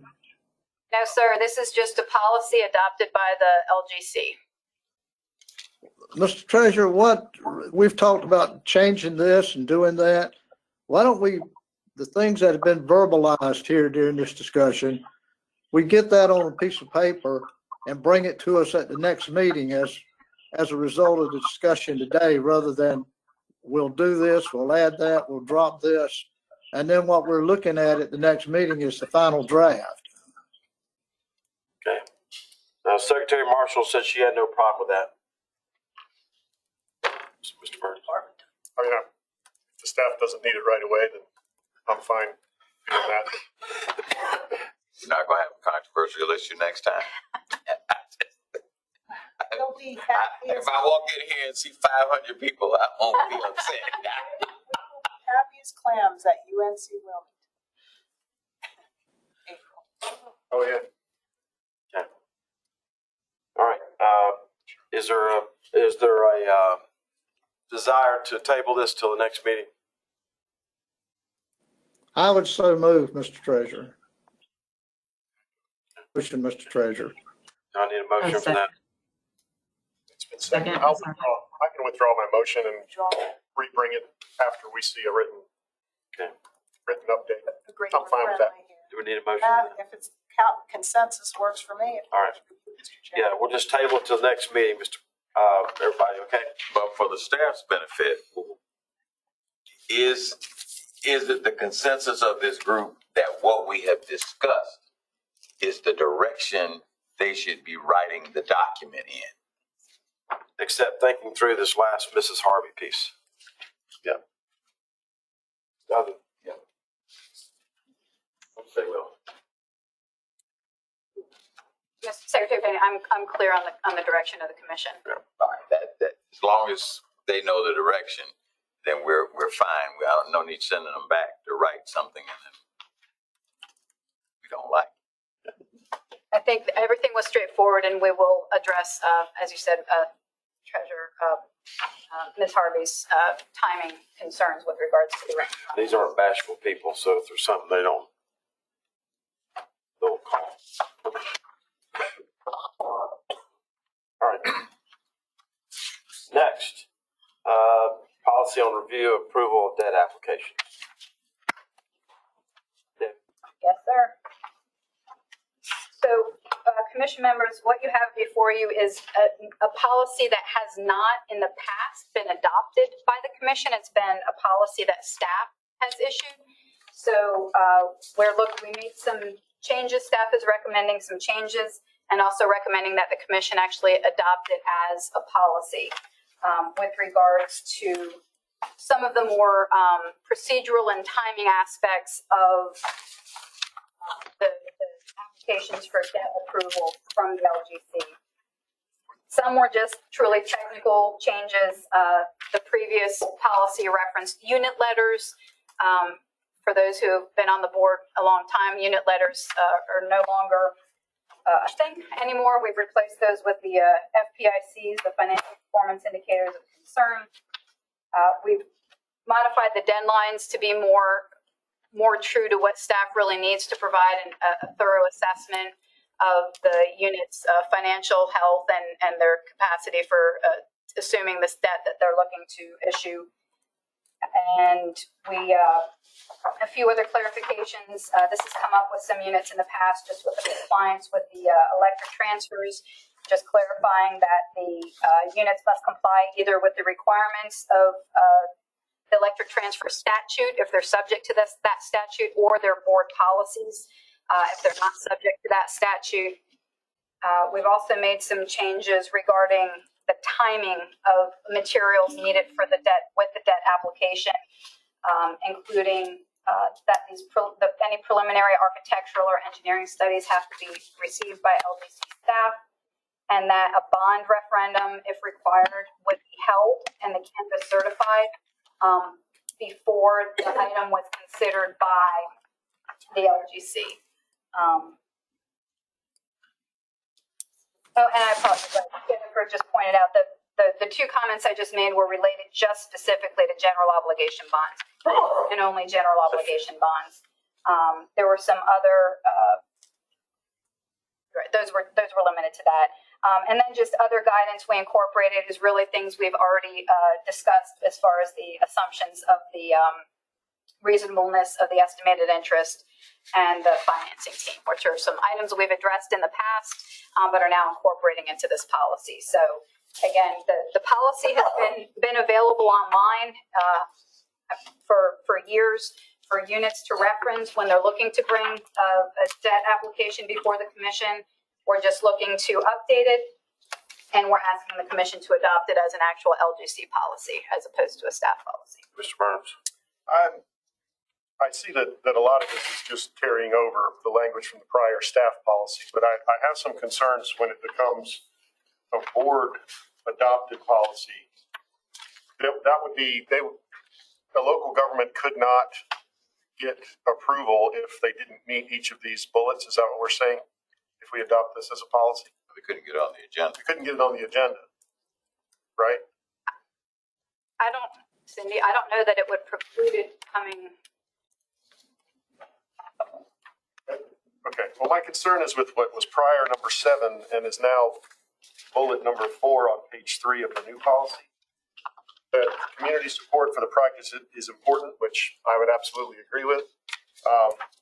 Lack of community support may be evidenced by comments at meetings of the governing body or public hearings, correspondence, newspaper articles, etc. How are we going to determine whether a newspaper editorial or a comment at public meeting is indicative of a lack of support in the community for a given debt obligation? I'm not sure how the local government commission is supposed to substitute our judgment for that of the local politicians. Particularly my experience is those that agree tend to be quiet. I think, again, the policy has, as you stated, Mr. Burns, this is a carry forward. And I do know under the list of considerations is the broad, Hold on. yeah, thank you. Well, are we talking GO or IP? What? Are we changing If it's voted debt, the support is proven by the ballot, and that's clear. So, Are we changing anything? Well, it's becoming a policy of the board rather than sort of a screen that the staff applies. This particular item that Mr. Burns is referencing is not changing, but the big change is that this is becoming an LGC adopted policy versus just staff guidelines. If I may, let me formulate my comment as a question then. What effect would adopting it as a board policy have on a local unit coming before us with a non-voted debt that may be the subject of some controversy back home? I was going to suggest, Jennifer, do you want to expound on why the big points in this thing that you wanted to have? Is we're trying to find a balance between flexibility in review, but also addressing some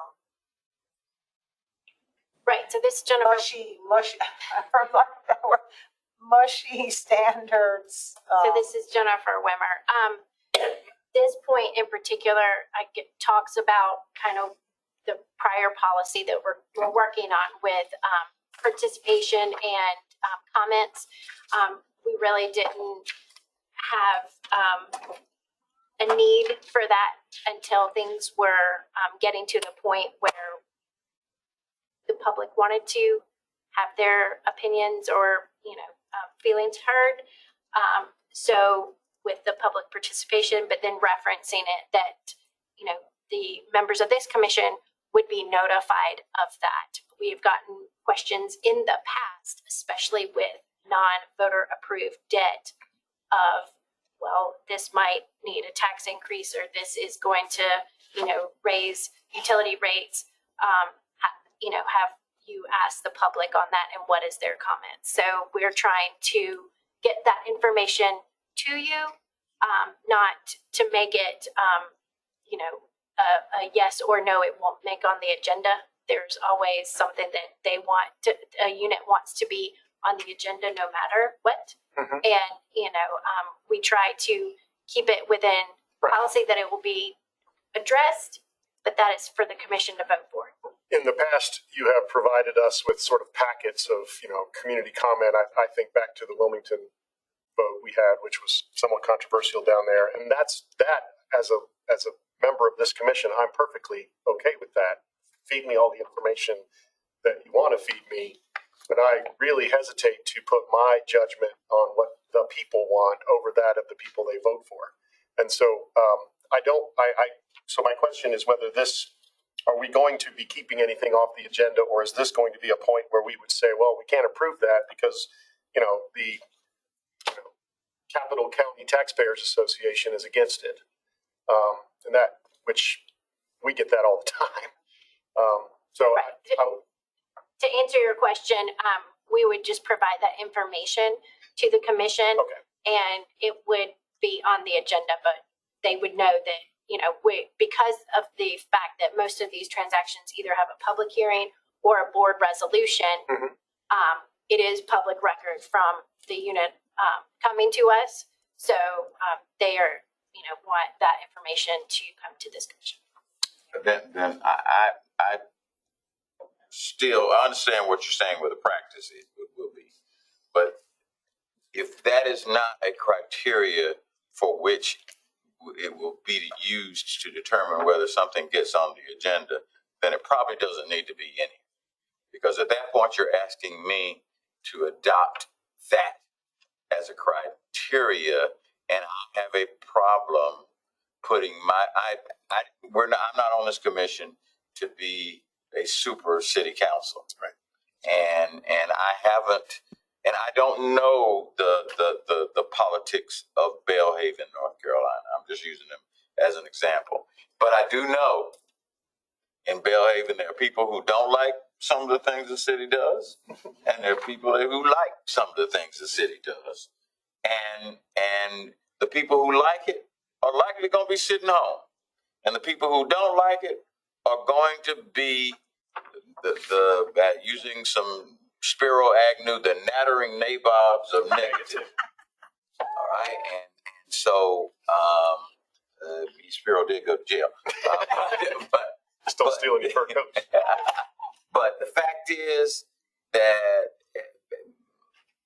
sitting here with emails and then making a judgment as to the popularity is using anecdotal data, and I'm giving it a lot of credence when I call it data, anecdotal whatever, to make a decision that has already been made by a city council. So I don't have a problem in that being a footnote saying you'll be giving us that information, but for it to be something that is seriously considered and determines whether it gets on, I have a real problem because that's just getting too political.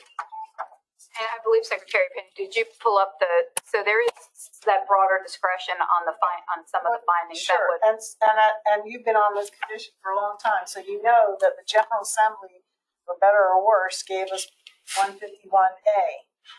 The commission may consider 11 things and shall have the authority to give consideration to any other matter.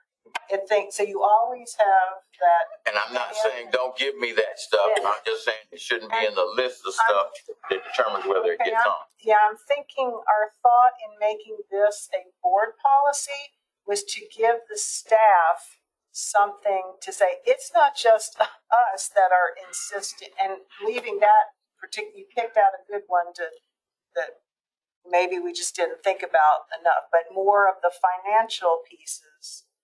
Y'all tell me if I'm out in left field, where instead of, well, just this is the staff's opinion, you would have backing from the commission as to what y'all are looking for in the review of the application.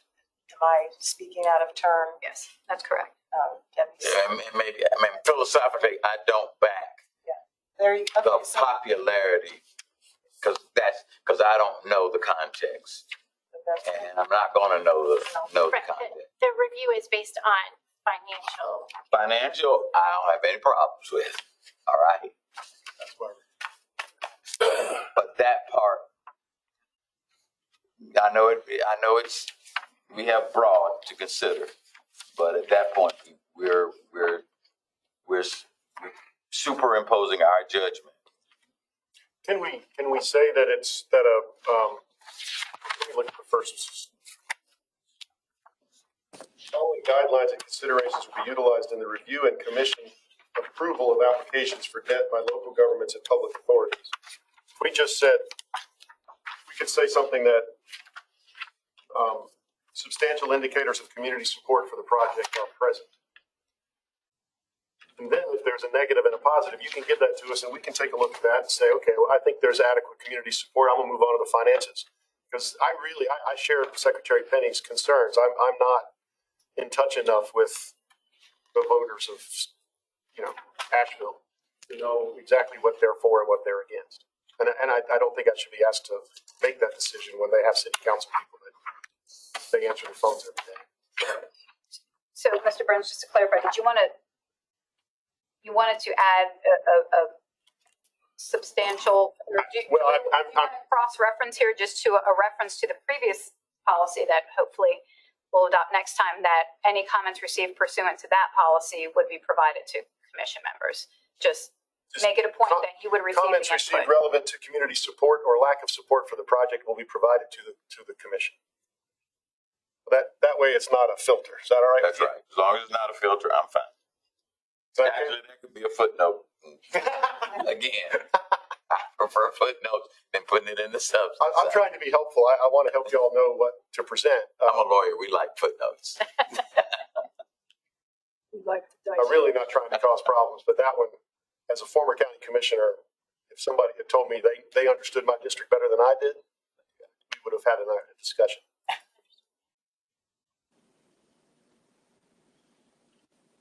The Nixon reference with I lost that seat, so I may not have understood it at first.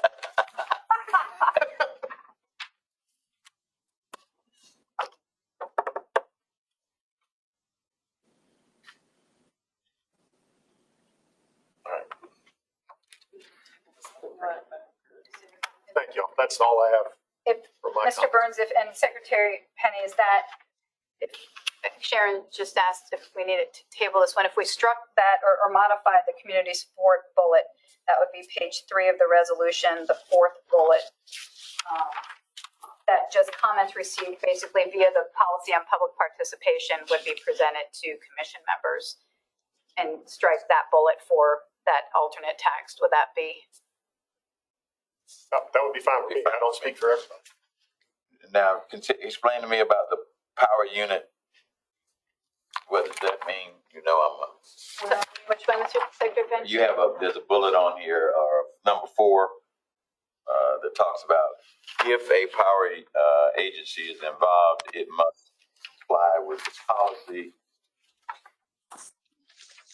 Some of the electric utilities are subject to limitations on the transfers from their electric fund under 159B39.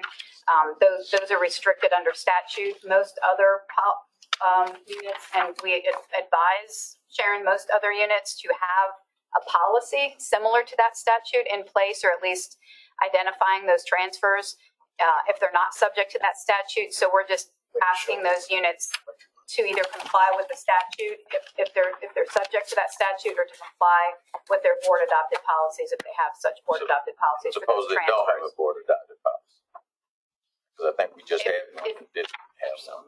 And so, right, some board. So we do have a third bucket of units that aren't subject to that statute and don't have, because they're not electric cities, and they do have electricity and they don't have a policy. So what happens to them? Jennifer, if you had a unit who was making electric, or I guess that would be on the fiscal side. We would still evaluate it as you don't want the general fund to be substantially reliant on transfers from the electric fund. But there wouldn't be a set percentage they would have to comply. Right, they wouldn't have a set percentage because they're not subject to the law, but they also don't have to have a policy. This isn't going to make them have a policy. So we're basically applying 2 different sort of standards. Is that right? Try to silent degree of both. Right now, there's 3 different standards. So. Okay. Well, it may be 3 different standards if I think about it here, but we're not changing with this. Correct. The change we made here, I believe the previous policy only stated that if they were subject to 159B-39, they had to comply with that. Right. The change that we made was to go from 1 to 2 standards, and if they had a board policy, then they had to conform to that policy. But we didn't, Secretary Penny, address the ones that didn't have, weren't subject to that applicable to this and and may didn't not have have a a policy. So, and I'll share. I think we just had one a month ago or 2 months ago. That was Kings Mountain. I believe, Yeah, wasn't it? they're not a member of either power agency, so Do we know how many units Mr. potentially? it's about 20. Mr. Treasurer, Yes, Mr. Philback. so the treasurer knows some of this if he remembers. You'll recall that the Kings Mountain situation, I could not participate because I was involved in an electrical improvement transaction as a broker. To expect Kings Mountain to follow something similar to 159B that the Eastern Power Agency cities have to do, if you really knew the situation there like I did, Kings Mountain with their transfers has lower electric rates than Duke Energy, where Duke Energy is inside the city. It's a whole different thing because they're not in the power agency. They haven't had all the nuclear power debt, and they're just, all electric cities are not created equal. So you need to have some flexibility, in my judgment. But Kings Mountain has some of the lowest electric rates in North Carolina.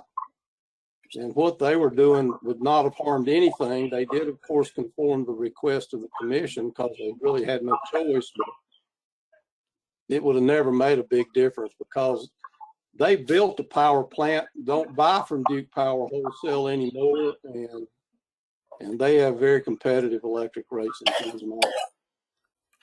I live in Shelby where they're not quite so competitive. I'm pretty familiar with that. That's just an aside. Hey, Mr. Philback. So do we get this amended enough that we can proceed or not? So Mr. far, Treasurer. Yes.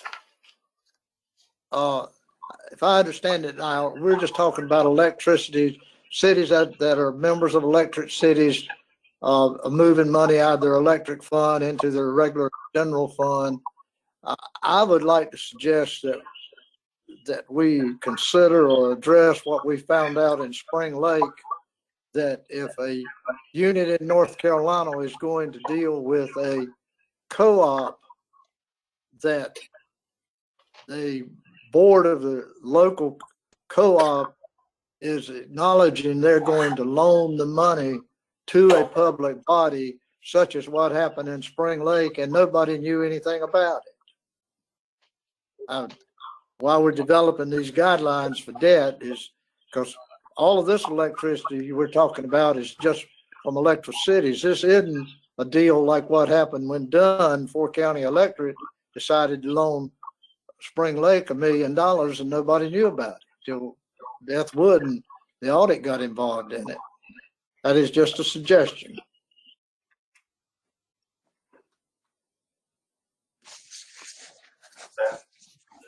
I just want to clarify. I wasn't quite. Was that a direction to staff, or I just wanted to clarify that. You put a little more meat on that bone, Mr. Butler? Well, Mr. Treasurer, is if a local unit of government's got a rapport with their local co-op that the co-op is going to make a loan to them for whatever reason, that the local unit of government identifies that, and that the co-op board, they have to have a resolution from the co-op board, which doesn't have to do anything, which doesn't answer to us or anybody except their board members, that such a loan's been made and such a debt's been encouraged by the community, which is what we found out in Spring Lake. I believe that the policy is just with regards to the application, and that situation. Yeah, that situation's not covered in this policy at all. Maybe a good place to cover it. And you already have jurisdiction over that, over the debt. They were wrong, period. Yes. Yes. They didn't file an application. They didn't file an application. They didn't file an application, so there It was just wrong. application to apply to.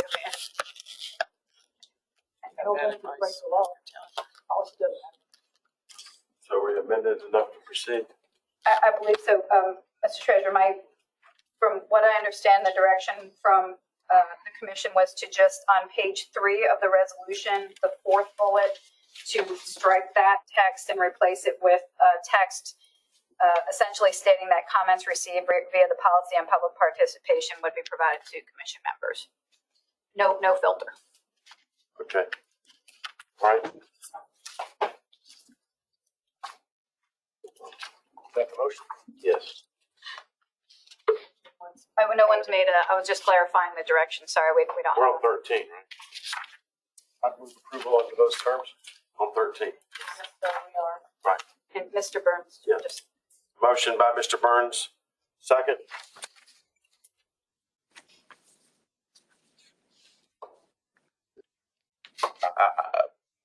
Is this for the whole policy with that one amendment? Yes, that's my motion. Yes, sir. I'll second. Can I ask a question? Mr. Perry, Secretary Penny. What happens when something, as things have come, they don't dot every I and cross every T, but this commission would like to still discuss it, whether we want to approve it or not, but we still want to discuss it. Once we adopt this, what happens in those instances? This is Jennifer Wimmer. As long as they have turned in the necessary application materials, this does not preclude them from being on the agenda. But would we in essence be saying, despite our rules, our policy, we still want to have a discussion about it. That way, in essence, what we in essence would be doing? I don't think that Because I mean, this is by and large a filter. So if you don't meet this filter, you really aren't supposed to be on the agenda. Is that right? Generally, that's how we've approached the guidelines in the past, that we want to provide the commission members with a complete application with all the relevant financial information, and this would help get us there. And it's But I been rare, understand but we have gone through and said, we want this on the agenda so we can at least discuss it. And I'm saying, I just want everybody to know that once this happens, we have to go against our rules to do. When did that happen? We did it, I can't remember the city, but we did it for a couple of places. So to speak to your point, these points go with the findings that we need to present the information for the unit of government. So that's why it's. I'm not saying that ultimately we wouldn't say, no, it isn't worth approving, but I'm just saying, we know that I'm going to vote for it, but I'm just saying, at this point, we're going to, in order to go pick something off that has done an application, but they don't meet everything, we're going to make an exception. I don't remember. They better have. I can't remember the city, but it's at least been one or two times In the last 5 years? in the last, I can't say 5 years, but in the last 7 years 6 years I've been on, there's been at least one or two times in which we said we'd like to have that on the agenda. Right. Don't they have a statutory right to appeal even if not recommended by the staff, and we would have to hear it regardless of a policy? Cindy, Mr. Philbrick's question. 27. I know if, We're saying. This question, there's conversations going on. Yeah, we got multiple conversations. They have a right to appeal if it's not heard by the commission. Okay. I can't recall, I know obviously if it's declined, they have the opportunity for an appeal, but Cindy, if it's not, Bring my book next time. All right. because the language says that once an application is accepted, basically, that's when it appears on the agenda, and so.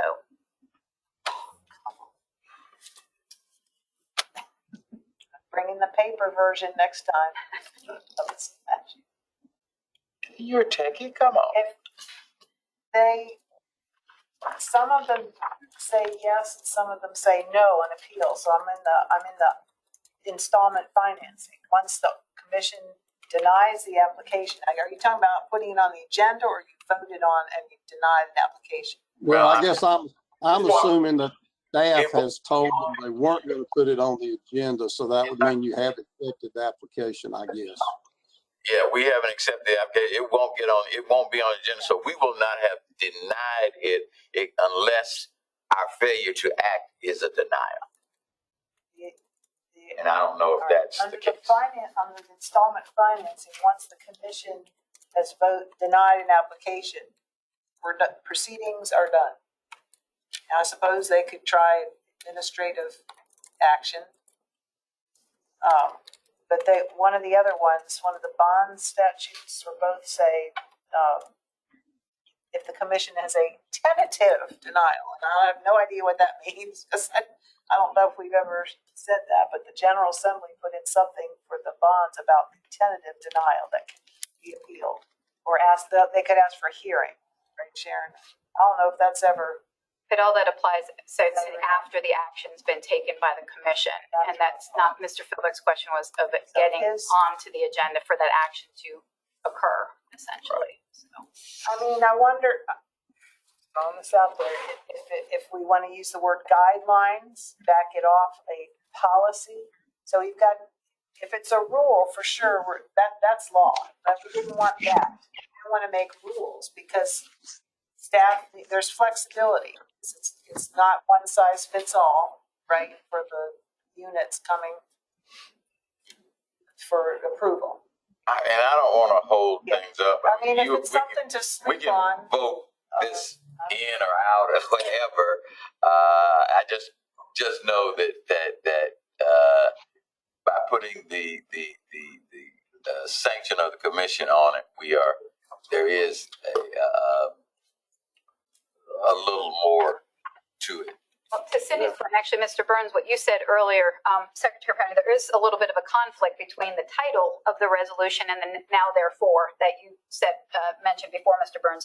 The title of the resolution is a resolution adopting a policy on the review and approval, whereas the now therefore is now therefore be it resolved that the following guidelines and considerations will be utilized in the review and commission approval of applications for debt. So again, to Cindy's point, I don't know if backing it off to guidelines, being consistent and referencing this as guidelines throughout and not a policy addresses some of your concerns. It will address some of my concerns, but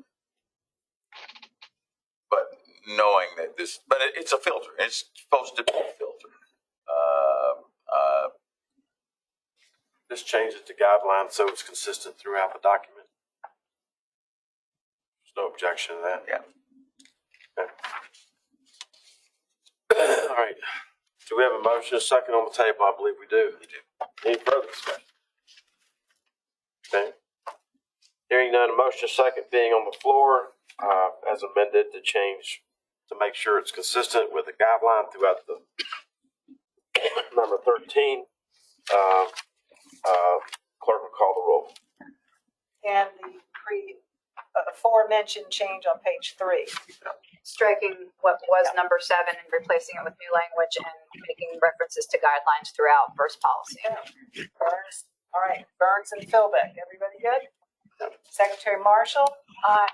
Secretary Penny? Come back to me. All right, I will. Mr. Butler? Mr. Butler? Aye. Okay, thanks. Ms. Harvey? Aye. Councilwoman Hoffman? Aye. Secretary Penny? Nay. Treasurer? Aye. Okay. Motion carries. Mr. Treasurer, Yes. I know we've already voted. I just want to see if I'm reading something correctly on this issue. On attachment G, which the pages are not numbered, but on the last page, the third dot down, where it says any threat or existence of litigation related to a project or the financing must be satisfactorily resolved or addressed. Litigation could affect the marketability of the debt and the borrower's ability. Is that used very often? Does that come before the LGC very often? Mr. Butler, this is Jennifer Wimmer. It is a disclosure question on a due diligence call for any public issuance of any kind of bonds. So we do, it is disclosed on public issuances, and then if there's something that we know about, we ask it if it's a private placement. Has that ever been used, to your knowledge, to stop a project? No, normally if it gets to the point of the public sale, the underwriters and bond counsel have addressed it, have disclosed it to investors. And if they're confident that that has been addressed from the unit of government side, then the sale goes on and it is taken care of. All right, thank you. Can I respond to that a little bit? Yes. Mr. Butler, back when the Mecklenburg-Charlotte Turnpike was underway, that was under litigation, environmental litigation and other litigation, and the bond, it was approved to go forward, and that litigation went on for several years. So, you know, we had knowledge and still approved some. Thank you. Thank you, Mr. Butler. We're turning the meeting over to Sharon to talk about some challenges that are facing some of our municipalities. All right, first I'm going to go over. Hang with us so we can, it's very important stuff. I'm going to very briefly go through attachment I, which is our super late audits. I'm not going to go over the whole report. You can read this on your own. Town of Bailey, they were supposed to have their first missing audit in by the end of February. That didn't happen. The town of Black Creek has been working with their auditor. They received earlier this month a corrected trial balance. Well, this was February. And most of the audit work that they had done previously had to be scrapped because the trial balance was completely different than the first one they received. So there is no estimated completion date at this time. Winston Williams is busy doing tax returns at the moment. And this is not an uncommon problem with some of these towns. We have not gotten a response from Green Level this month about the status of their audit. Lucama, I will come back to. Micro, I'll come back to. Newport is making progress. They've got a new manager, and work is underway on the 2020 audit. 21 will follow soon after. Ramsur, they've submitted their 2020. They're working on the 21. And they continue to move forward. Swan Quarter Sanitary District, we did not get a response from them. Town of Wilkesboro continues to work on theirs. We should have a 21 statement soon, is what I've been told. So that's a brief rundown of that. If you have any questions on any of those later on, just let me know. I said I would come back to Lucama and microbes. I'm extremely concerned about the situation in Lucama at the moment. They're 4 years behind. They have a contract bookkeeper. My understanding is he's only there once a month. They will never catch up with somebody doing books once a month. It just won't happen. He told the town that the 19 audit was underway, or that's what the town understood, I should say. He had given a trial balance to their auditor. They do have an auditor under contract. He'd given the trial balance to the auditor, and the beginning numbers didn't match the ending numbers from the year before. Apparently, this had gone on for some time with this unit, and the auditor was just making the adjustments. The new auditor handed it back to him and said, I'm not touching it until the beginning numbers match the ending numbers from the year before. Even more concerning than that, though, is they appear to be overspending their budget by fairly large amounts of money, although we have no idea if the interim reports we're getting from them, bear any resemblance to what's actually going on. And when we asked the town administrator about it, she said, you'll have to talk to the bookkeeper about the budget. I don't know anything about it. That really concerns me. Micro is making progress. They've been through a number of board members and mayors. They've had a number of employees quit. They have started to restaff, and they're working very closely with Triangle J, Council of Governments, to get their town back on track. That said, other than water sewer, they don't really provide any services. And so that may be one that we consider what will eventually happen to them.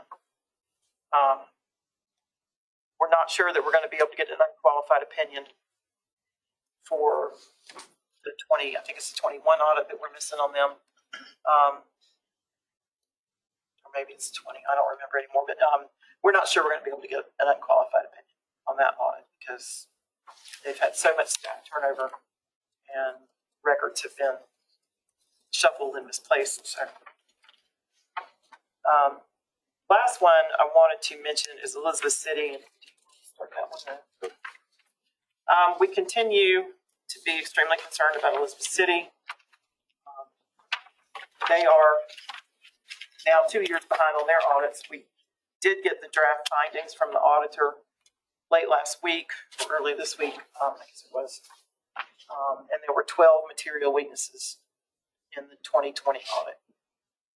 A lot of the material weaknesses were the same thing that we've been telling the town's administration and elected leaders for the last 5 or 6 months. In open and closed session. In open and in closed sessions, yes.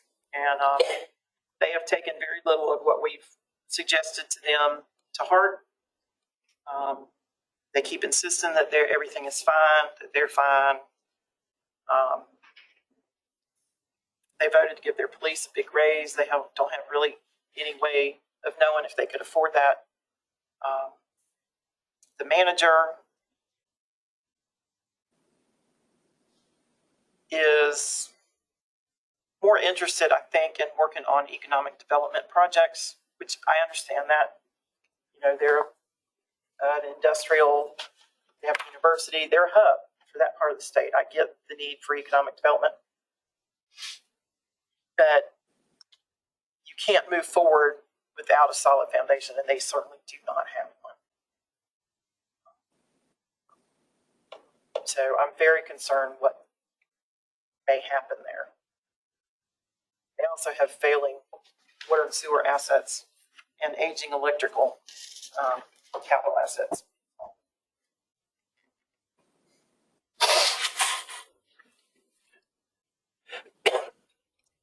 Sharon, I'll put you on the spot. With all your experience here, have you ever seen a town this size that's in this much trouble who has been as unresponsive or uninterested in what we had to say as Elizabeth City is? No.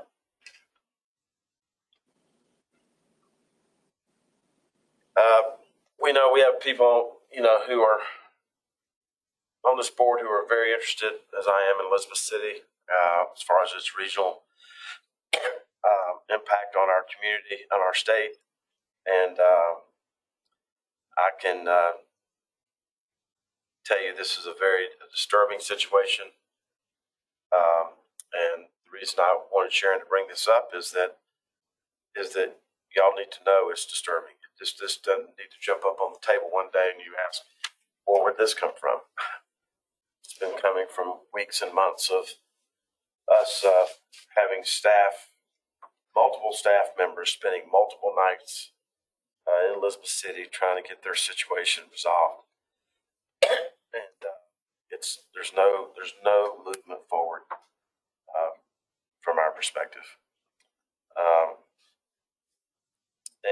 And I'll say it.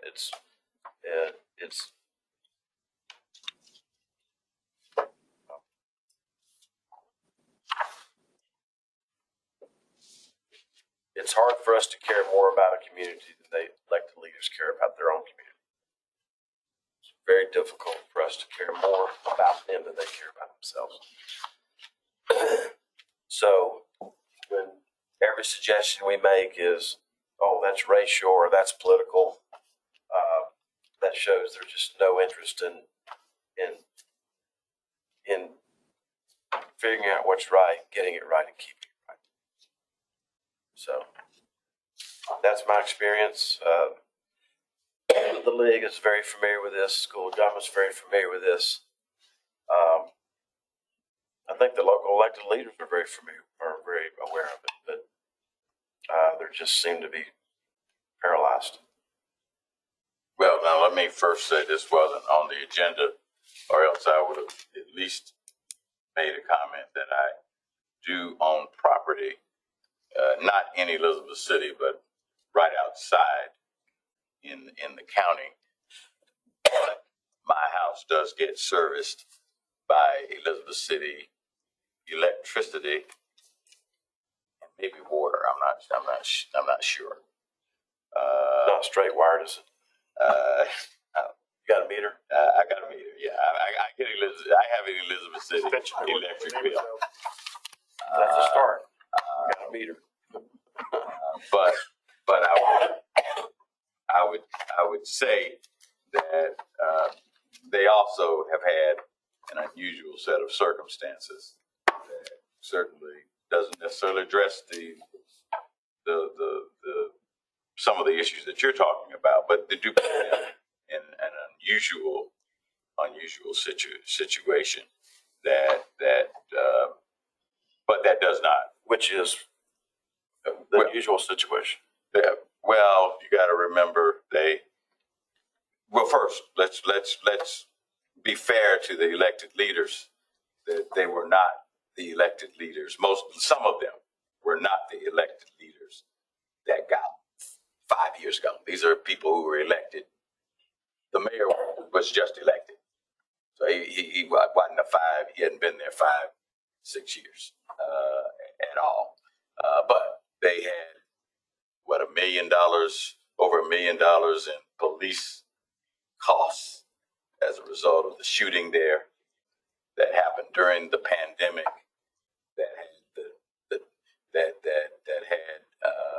that they couldn't collect delinquent bills on their utility Because of the governor's order. And then they also had before that they had again something that current mayor, current management weren't involved in. They had a billing issue that put their utility billing and other billings just was atrocious that they inherited there, and so you had a number of issues and then the pandemic, and so you had a number of issues that rose up. I do think that obviously they have not turned in 2 years audits. It's impossible to know what's going on without 2 years. It's my understanding that they're not that far off from one of those years' audits. In fact, most of the paperwork has been done.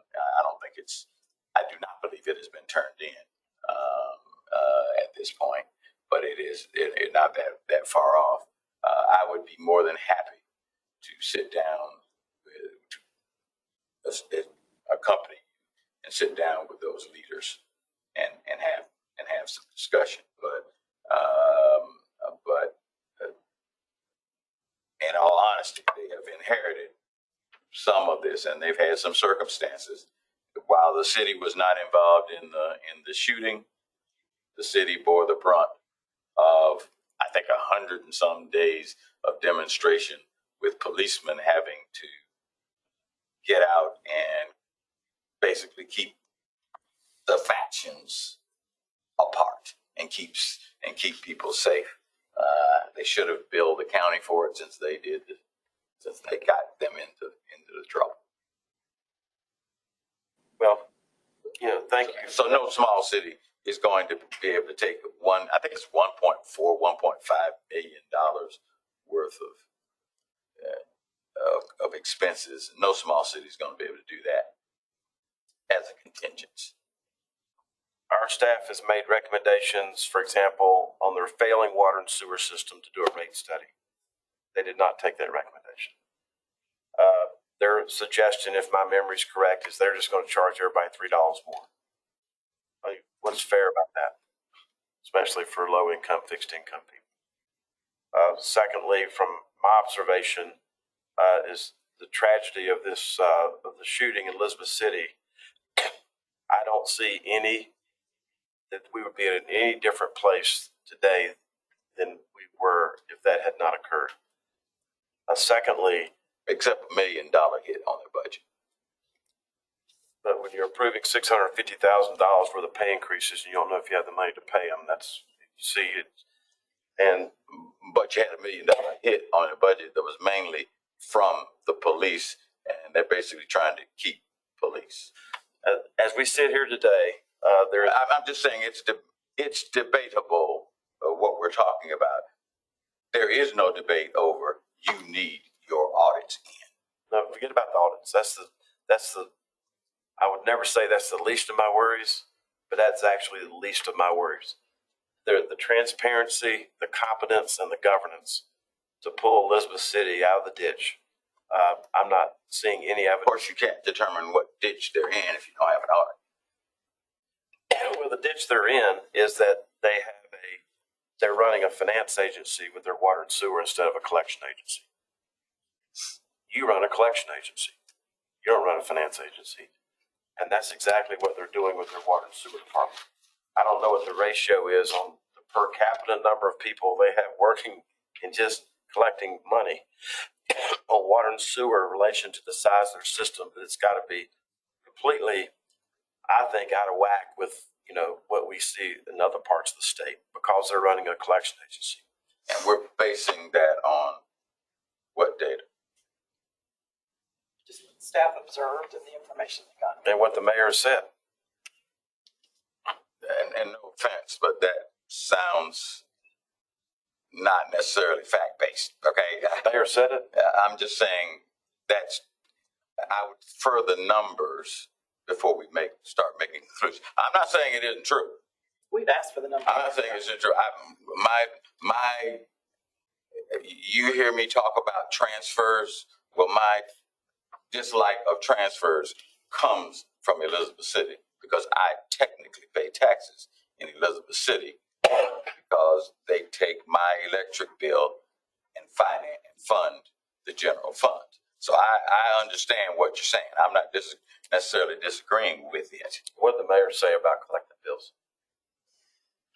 Well, I'm not 100% sure it was the mayor. It was one of the elected officials in the team. Their first day there said they would not change their collection policies.